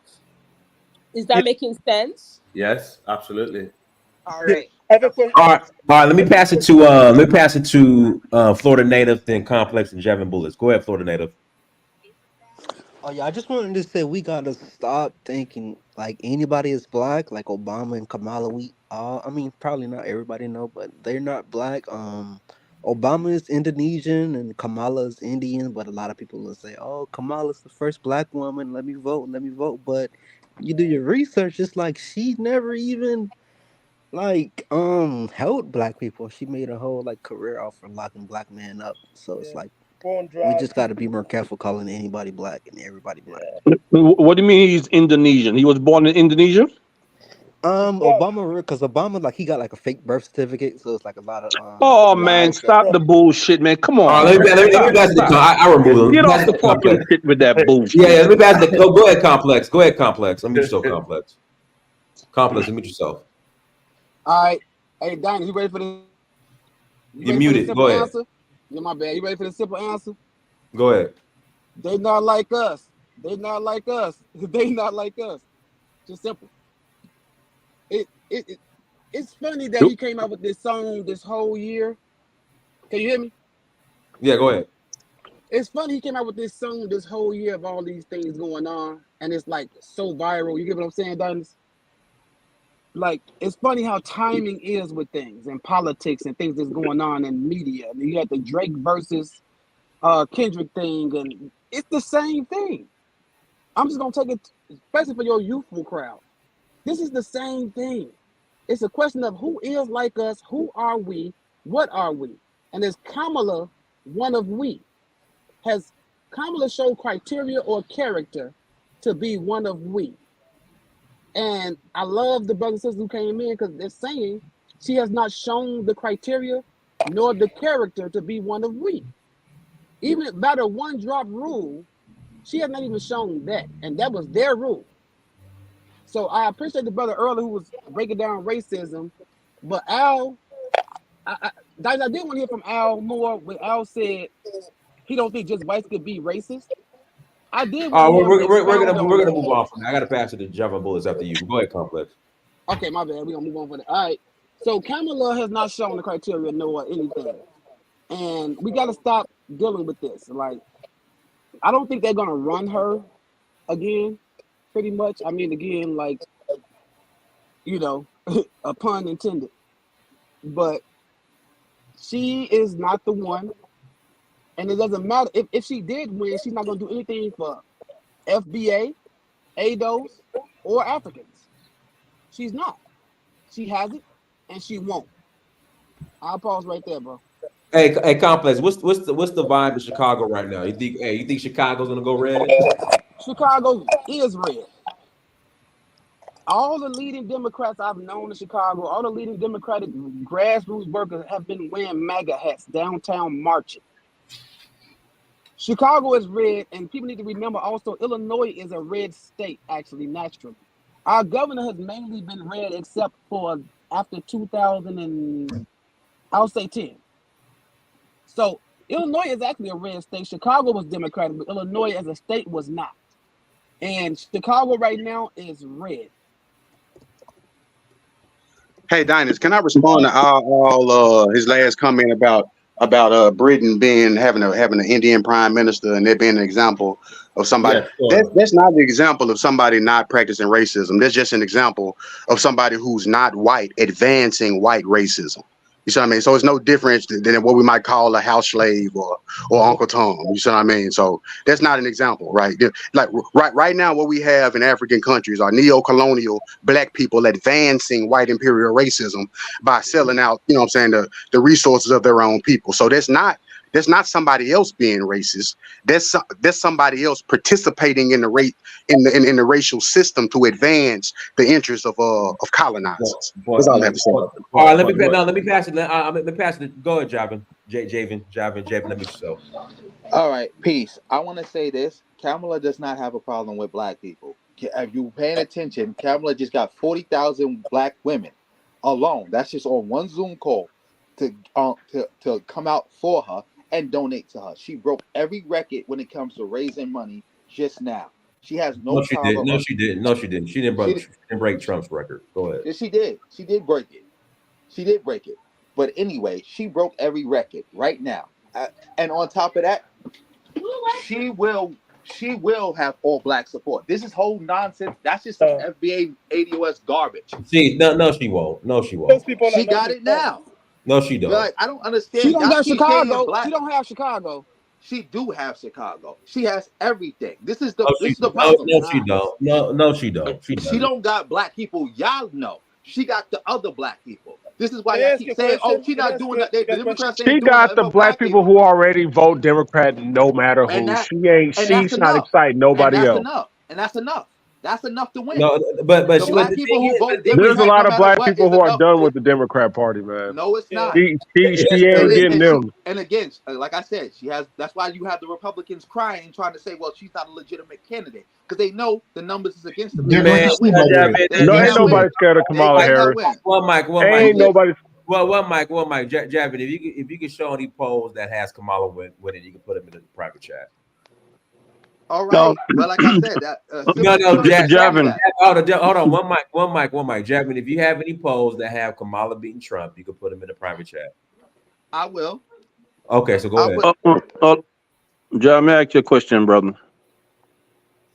How do you? That's the same question I asked before. How do you convince my 83-year-old Democratic mama to vote for Kamala Harris, which she's not?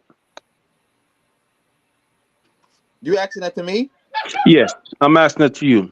How do you convince my 83-year-old mom, who's a Democrat all her life, to vote for Kamala, and she's not? I don't have to convince her. She don't. You blacked out. What is your answer? Javin, you went out. Who do we think among these two will be probable to break a peace deal between Ukraine and Russia? It's gonna be Trump. Trump already said he's in. It's gonna be Trump. Dinus. And Russia said it too. Russia said they would deal with him as well. Dinus. Go ahead. Max, don't you think I have like the most legitimate question? An 83-year-old black woman that vote Democrat, that is a Democrat all her life, not voting for Kamala Harris. What do you think is going to happen to the other black people? The dude said black people vote for him. I know. Like, okay, so let me back up for a second. That's anecdotal, man. One mic. So let me back up for a second. So 2016, like I remember black people not being excited for Hillary Clinton. I mean, there were some that are going to vote for Hillary, but there was just a lot that are like they're sitting out. Trump wins. 2020, black folks, so you have Stacey Abrams, black folks mobilized, and then there were a lot of black people who didn't vote in 2016 that voted in 2020 for Biden because of the whole COVID situation and George Floyd. All of those black people, a lot of them that didn't vote in 2016, that voted 2020 for Biden, they're now like, we're voting for Trump. My mom is voting for Trump. Yeah, so yeah, I don't. But Javin, you can call back in. My brother's voting for Trump too, man. She in her 60s, so do all her life. Delroy, that's anecdotal though. What you just did there is what we call anecdotal. You can always find one or two examples. What really the first My question mom's not an example, bro. I said my mother is a Democrat that vote it Democrat. wouldn't matter. It's still anecdotal. That's what No, it's called. That's what you call bro, anecdotal. I'm not. You can't give me an answer, man. So your answer I don't need to give you an means answer nothing to me. for anecdotal stuff, my friend. What he asked earlier, which is a much better question, is do you have a poll? That is a heck of a lot better question because you're talking with a much larger sample. Anecdotal you can find for anything, my friend. If you understand arguments, you can find anecdotal for anything. Let me ask you something. Let's say, church people, black church people. Who do you think black church people is supporting? It's not a matter of what I think. It's a matter of what the numbers say. You see, this is the thing. Opinions don't give a crap. It's what the numbers say. I can't wait till after the vote. I really want to hear your voice because I'm gonna jump on you like white and rice. It's the same. You hear me? This ain't Barack, bro. This is not Barack. This is Kamala Harris. I know. Okay, she's nothing. She's nothing. She was a bullshit vice president, right? She's nothing. We're talking about Kamala Harris. You're entitled. Okay. Opinion. In my ass. She did nothing. She have done nothing at all. She ain't did shit, and she don't support black people. It's as simple as that. It's as simple as that. Dude, I have She people did in my family nothing. who vote for Trump. What are you talking about? You're just another person. We're talking about Kamala Harris, right? And I cannot wait till this shit finished with. Your ass better be on the podcast after the vote. You better be on there. Here's a real question. Here's a real question, y'all. Okay, then I gotta pass it. I asked your question. I gotta pass it to T. Go ahead. Joe Biden dropped out of the race. Shouldn't he have dropped out of the entire presidency? No. You asking me that? Yeah, anybody. Like, think about it. He dropped out of the race because of what's going on with him. Here's one thing about Kamala. And here's the thing about the public trust of Kamala. You guys need to pay attention to it. She knew that man's mind wasn't working right, and she didn't tell the American people. Exactly. She's next to him, and the American people, her trust is shit right now. Exactly. Think about it. It was her job. By her oath of office, listen to me. By her oath of office, it was her job to tell the American people that he was the way he was, and she failed to do so. That's called incompetency and negligence and malfeasance of office. If he had dropped out, if he had dropped out and she became president, the screen in the Democratic Party would be it's unfair because she have an advantage because in effect she would be a president running for re-election. So it's a question people ask. It's a really so what's wrong with that? That's what should have happened. You made my point. You made my point then. It's a legitimate question. You made my point. But I'm just telling you that the Democrats themselves to be president already. So why run her when you? No, my point is that if she had dropped out, president now. If she had dropped out, if he had dropped out, she would be president. And the people and the Democratic Party, remember, I think most people here assume that when they were going after Biden, they were not technically going after Biden. They were really going after her. What Biden did was outsmart the whole of them. That's really what he did. Because everybody assumes right. That's he's going to win and then hand it over to her.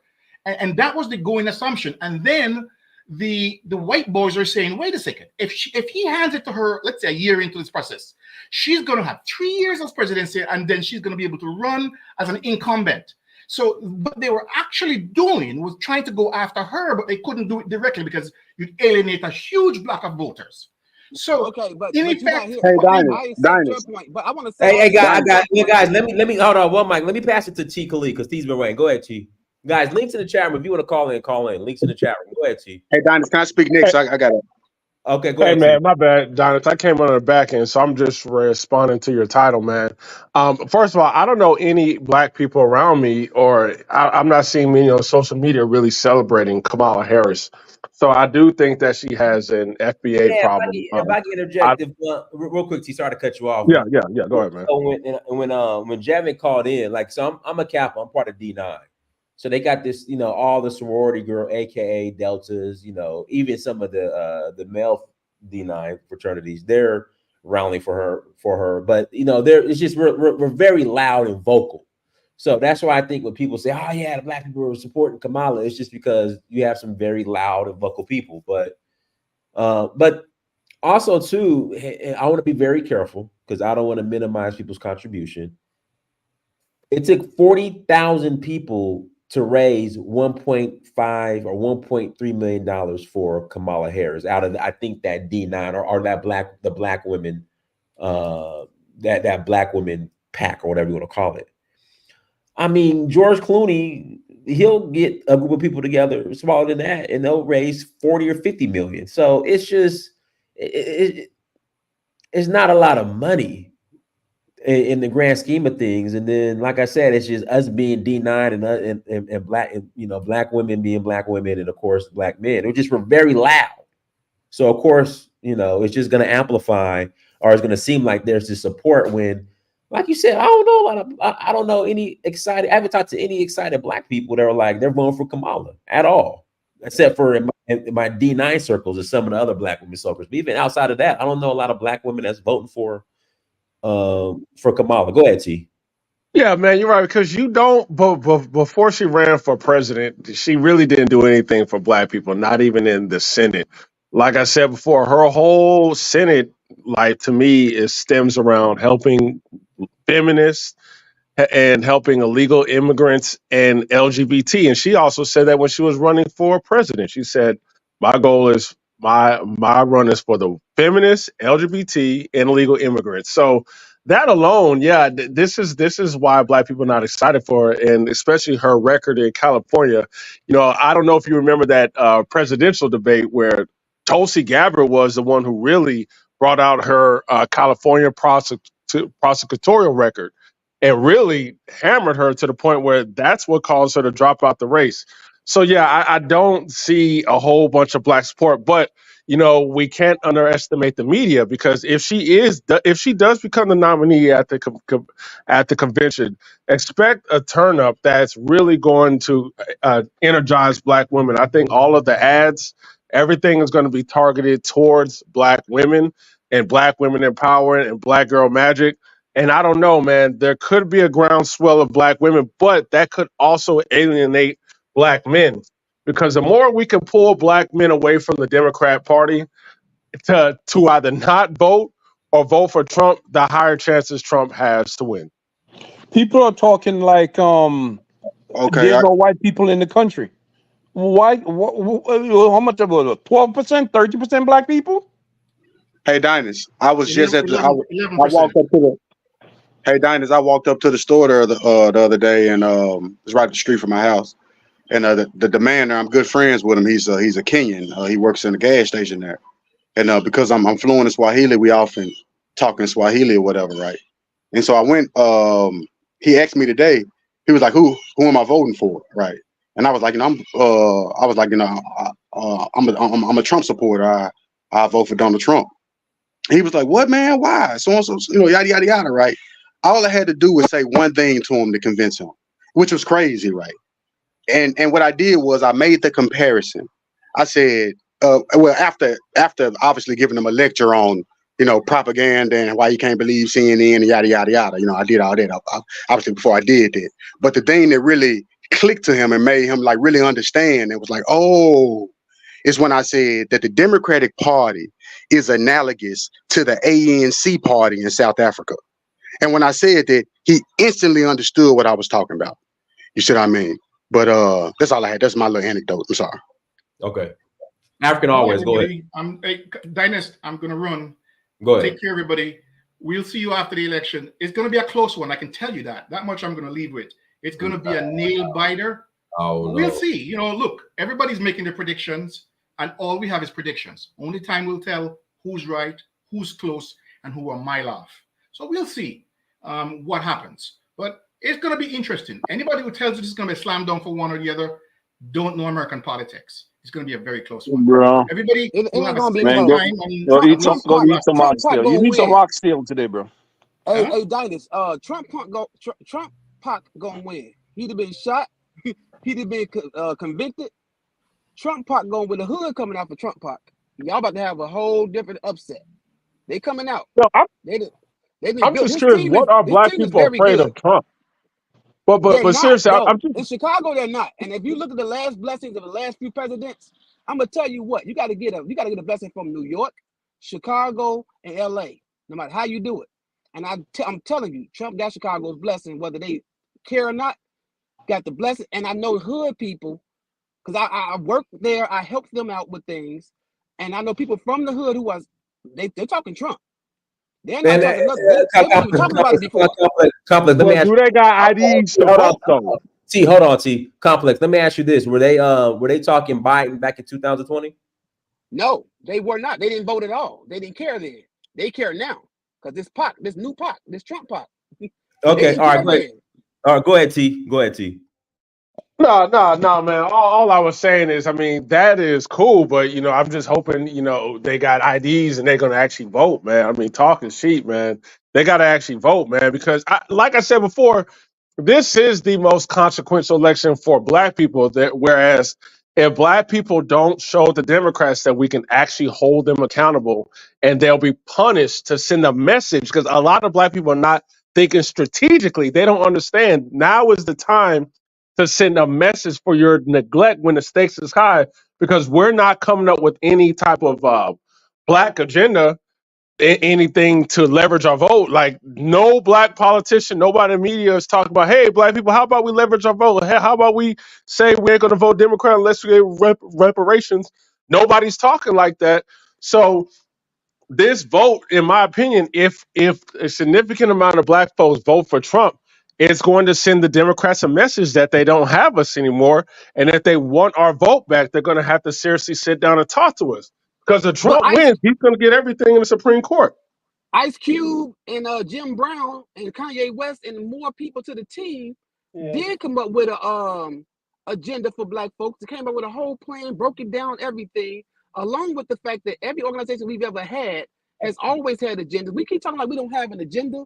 The agenda's been here. We don't even need to change the agenda because we've never completed not one thing on the checkoff list of black agendas in the last 300 years. Yeah, but you're giving black folks a pass. Yes, Ice Cube had an agenda, and what did black people do? Did we No, he didn't. overwhelmingly I get just named behind Ice him, Cube. No, or Ice did we Cube is saying, slander and but you attack him as a right wing Trump supporter? We it's not we. I don't not speak all of French. us, I'm right. I'm but gonna they say I don't attacked him speak as a French. right wing conservative to show the Democrats that we are loyal and we will beat our own Negroes who step out of line. Dang all that agenda, we're gonna still vote blue. That's what we did. Yeah, That's Tikalik big. and That's my before the brothers. migrants and all this stuff they I, have done. I noticed one thing about the Democrat. They always have a black or a mixed person of non-FBA in their party to have the ticket. Why is that? If it's not African or it's going to be mixed with Jamaican or something else, but why, why didn't they ever had an FBA, like a black American brother? Like for example, Condoleezza Rice, someone like that to be in the Democrat ticket. Why? Do you think that's it's bit kind of fishy? I'm not understanding that question. You think What? Condoleezza Rice represent black people? No, but why is there all the people that the Democrats had in their tickets? Like for example, Obama, his father is Kenyan. He's not Black American, It's a right? strategy, I think. They Yeah, all and also Kamala Harris, his father is Jamaican. But none of these people are Black Americans. Why is that? Yeah. I think they see it. To be honest, I don't know if Democrats distinguish FBA and non-FBA. I think they see we all Negroes to them, and I believe the same thing is like that for the Republican Party. Do you think seriously? Do you think they don't know the difference between Black African descent or to a Black American? No, they know. No, bro. I think they know. They know, and they know because they know those who were born here like descendant, as you call ADOS, and they know, that there are those who were born here, even if it's a second generation, but it's like us who, parents migrated here or ourselves migrated here. I have probably a plea to do to most of my African American or my brothers and sisters who are listening. I vote independent most of my time, but independent who was leaning more toward to Democrats. But after doing some research and studying a little bit about all the sides, I think for this year, Trump is a good bet for African American and us, even African immigrants. Because why? Trump, as I asked a question before, Trump, if passed, he will strike a good deal between Russia and Ukraine, and that will give Russia some space to do good deals with African countries which want to be independent or be more sovereign.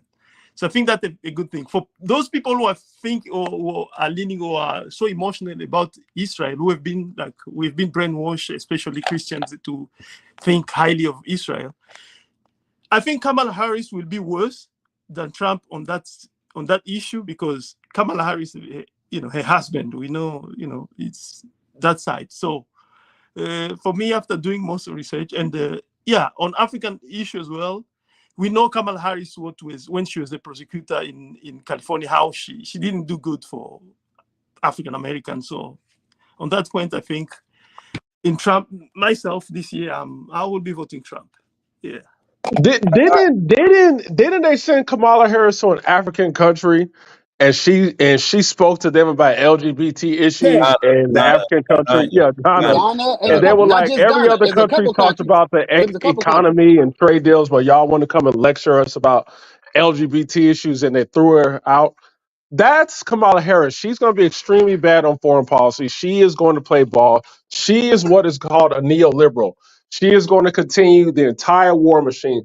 Kamala Harris status. I mean, if you listen to her positions on Ukraine and Russia, we must back Ukraine. She is pro-Israel. She's not going to be this peacekeeper. The problem with Black people is that we have to stop. The thing about Black people is that a lot of us vote with our emotions, so we don't even know what policies we support.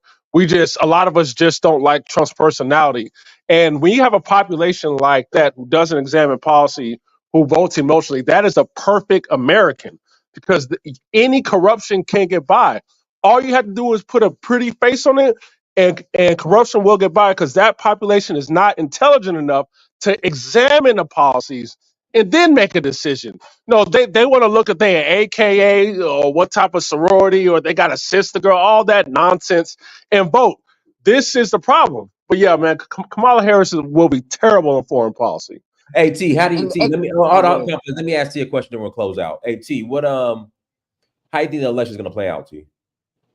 I agree with the other brother, man. I think it's going to be close, man. I don't, the only reason why I say that, because I know y'all are saying Trump is going to blow out, but with the mainstream media, with the Hollywood, with people's emotions, I think it's still going to be close, man. And I'm not going to rule out any type of foul play, because if it's close, the status quo is going to put everything to put Kamala in over Trump. Like, for Trump to win, in my opinion, it has to be a blowout.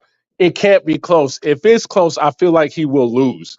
I think there's going to be the powers that be is going to tip the scales for Kamala Harris if it's close.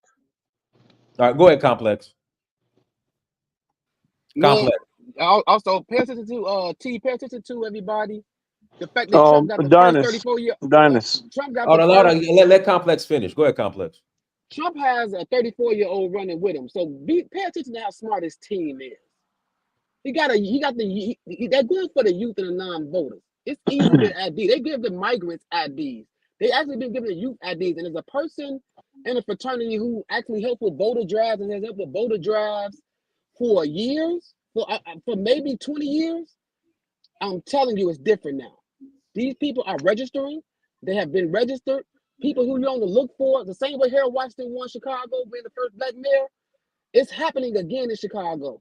And I'm just telling you, you got your Obama from Chicago, you got your Clinton, the Hillary at least. You look, watch it. It's not going to be close. It's different now. Places that used to look blue Ain't blue no more. Y'all better pay attention. That's all I'm gonna say. All right, go ahead, Delroy. Then I'll pass it to Kofi. Dynus, again, I don't even know why we even having this discussion. Kamala Harris ain't got a chance in hell. And like I said, I feel sorry for her that they threw her under the bus. All right. The basketball game between the U.S. and South Sudan would be a better discussion today because South Sudan almost lost there. They lost by one goddamn point. They need LeBron. All it needs to be bit slap. Okay. Anyway, Kamala Harris ain't gonna win. It's gonna be embarrassing, and it's not even gonna be fair to her. That's what I gotta say. All right, go ahead, Kofi. Well, so it's not a real shock to me that Joe Biden was being pushed out because his loyalists was telling him to be pushed out. So after the whole Trump assassination by a Republican, right? But in fairness, the guy was gonna shoot anybody that that came to his town. But he is a Trump supporter Republican that tried to shoot him. So Trump was gaining a lot of sympathy. He also supported the Democratic Party earlier before. Yeah, earlier when he was a little kid, but as of lately, He's still a kid.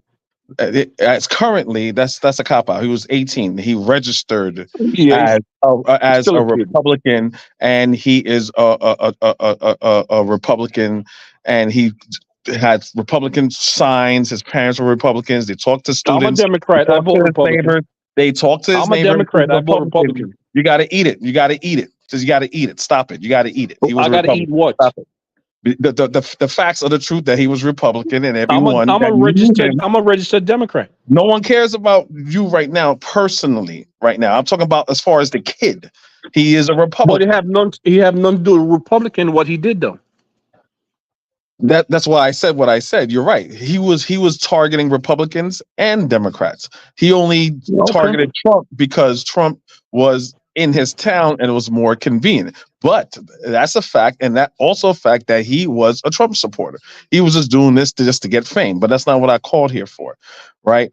I just want to establish that from the last time I was here when y'all were doing all this conspiracy theory saying that the Dems didn't all that dumb shit. But anyway, I want the Democrats to do a Democratic convention, right? Fine, they endorse Kamala Harris, right? I don't know how that's going to go, but at least it will be in a better position than just keeping Joe Biden there. Now, Trump is the oldest person running for president. Now, I think it will be as fair for Trump to step down with his indictments, with his rape cases, And him. all that What's I'm asking, why would that? If Joe Biden is senile, right? Well, he's not stepping down. Period. Hold on. This is the contrast I want to give you guys, right?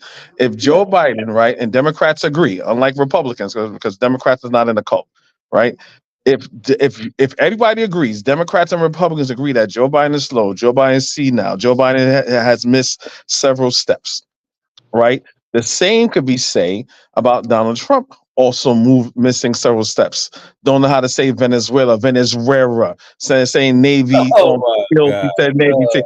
Donald Trump has the same amount of gaps, right? Man, Hold on. My question, bro. You are a waste of time. Hello. Waste of time. I know you guys are in a cult. Every time I start saying truth about your candidate, y'all got your panties in a bunch. You're a waste of time. So you're a waste of time, bro. Your guys are in a cult, right? Because if you're real black men and you're just objectively, we ain't voting Democrat. We real black men. We're not voting Democrats. So that's fine. So my question to you, right? I guess you really answer my question. So with that being said, by the same standard, you guys will not ask Trump to step down, even though he's more problematic than Joe Biden. Kofi, it's not the same standard. Like, you watch the debate, it's not the same standard. It's laughable that you're even trying to compare it. No, I'm not just judging the debate. I'm judging Trump's overall performance. in the last several months. It's Kofi is laughable. Trump ain't going nowhere. We voting for Trump. It's done. Yeah, because most people are the diehard Trump fans or the part of Go get Michelle. I'll vote for Michelle, bro. So Go you get guys Michelle gonna for me. stick with Trump no matter that he's a pedophile, a rapist, and a racist. And during his speech, he said Africans are criminals. So you're gonna stick with that. All right, Kofi, we voting for Trump. All right, go ahead. All right. It's a free country. You can vote for pedophiles. I guess that's all I wanted to know. Thank you. Okay, no problem. Go ahead. Go ahead, Delroy. Listen, this dude is a joke, but he came back with the same thing again. They have How am I a joke? You mad because you can't refute what I'm saying? Where did I tell a lie? What? The joke, listen, you're bro. the joke if you can't accept certain truths. Dude. I said we agree about Joe Biden, but the moment I start saying something about Trump, your Negro feelings your panties get in the bunch. That's how I know you're in the cult. That's how I know you're a hypocrite. If we all agree that y'all saying Joe Biden is slow, Joe Biden is old, right? Trump is 3 years younger than Joe Biden. Joe Biden make the same missteps, if not worse. Okay, Kofi. He makes the same missteps. One mic, Kofi. So this woman that accused Biden of sexually assaulting her in 1993, what are your thoughts on that? My same thoughts will be the same thoughts of Trump assaulting several women. And can I answer the question? Can I answer the question? But you still supported Biden, right? Stop getting emotional. Let me answer the question. The same feelings if of this woman, quote unquote, accusing of Joe Biden versus Trump being a convicted rapist and pedophile, I have the same energy. I have the same energy, right? That needs to be brought to justice. It was right? civil. But one is a pedophile, and one is convicted rapist, and the other one isn't, and this is alleged. So that's the difference. But I will, if there's any validity to the case, if there's any validity to the case, I want that to be put in front of a court of law. Okay, so when was Trump a convicted pedophile? No, I said convicted rapist. Okay, but that was a civil case. So who cares? He was found guilty of rape. It's a civil case. No, it's not criminal. It's civil. Who gives a fuck about the civil or federal? You found guilty of rape. Do you know the difference of civil and criminal? Negro, who cares? He was found guilty of rape. It's civil and criminal. It's a complete difference. It's not criminal. So rape is not a criminal act. Rape is a criminal act. That's my point. So what are you talking? Exactly. So what's your point? What you trying to do? He wasn't convicted of a criminal act. The act that he did was criminal. If you read the deposition, no, but it was a civil trial, not a criminal trial. He was found guilty. Okay, here we go. Here we go. Eugene Carroll. Let me ask you a question. Is O.J. Simpson a convicted murderer? O.J. Simpson's not running for president and raped anybody. I'm asking a question. Is he a convicted murderer? You're asking me an irrational question that has nothing to do with it. Is O.J. Simpson a convicted murderer? Yes or no? No, he's not, because he was acquitted due to the evidence. Unlike Donald Trump, who was found guilty because of the evidence. Then there was a civil trial, like with Trump's civil trial, where and the jury found him guilty for rape. So is O.J. Simpson a convicted murderer? We're talking about rape. Is O.J. I find it very pathetic and sad. You as a black man trying to excuse of a woman. Is O.J. Simpson a convicted murderer? Yes or no? It's more. That makes no sense. What's the comparison you trying to do? How does that make no sense? Is he a convicted murderer? Because I'm talking about rape, and you want to talk about O.J. Simpson. Anything so your beloved God, Donald Trump, could be exonerated. Guys, these are the black men who. Thank you, Hala. Nigga, you excusing rape. You're excusing rape. Because it's simple. If you were a real man, you would say rape is wrong. It should not happen. But here you are. You want to bring O.J. Simpson into it, so you won't allow. So Donald Trump won't look bad. That's why you're in a cult. He wasn't convicted for rape at a criminal court. Yes, he was. He was found guilty. It was civil.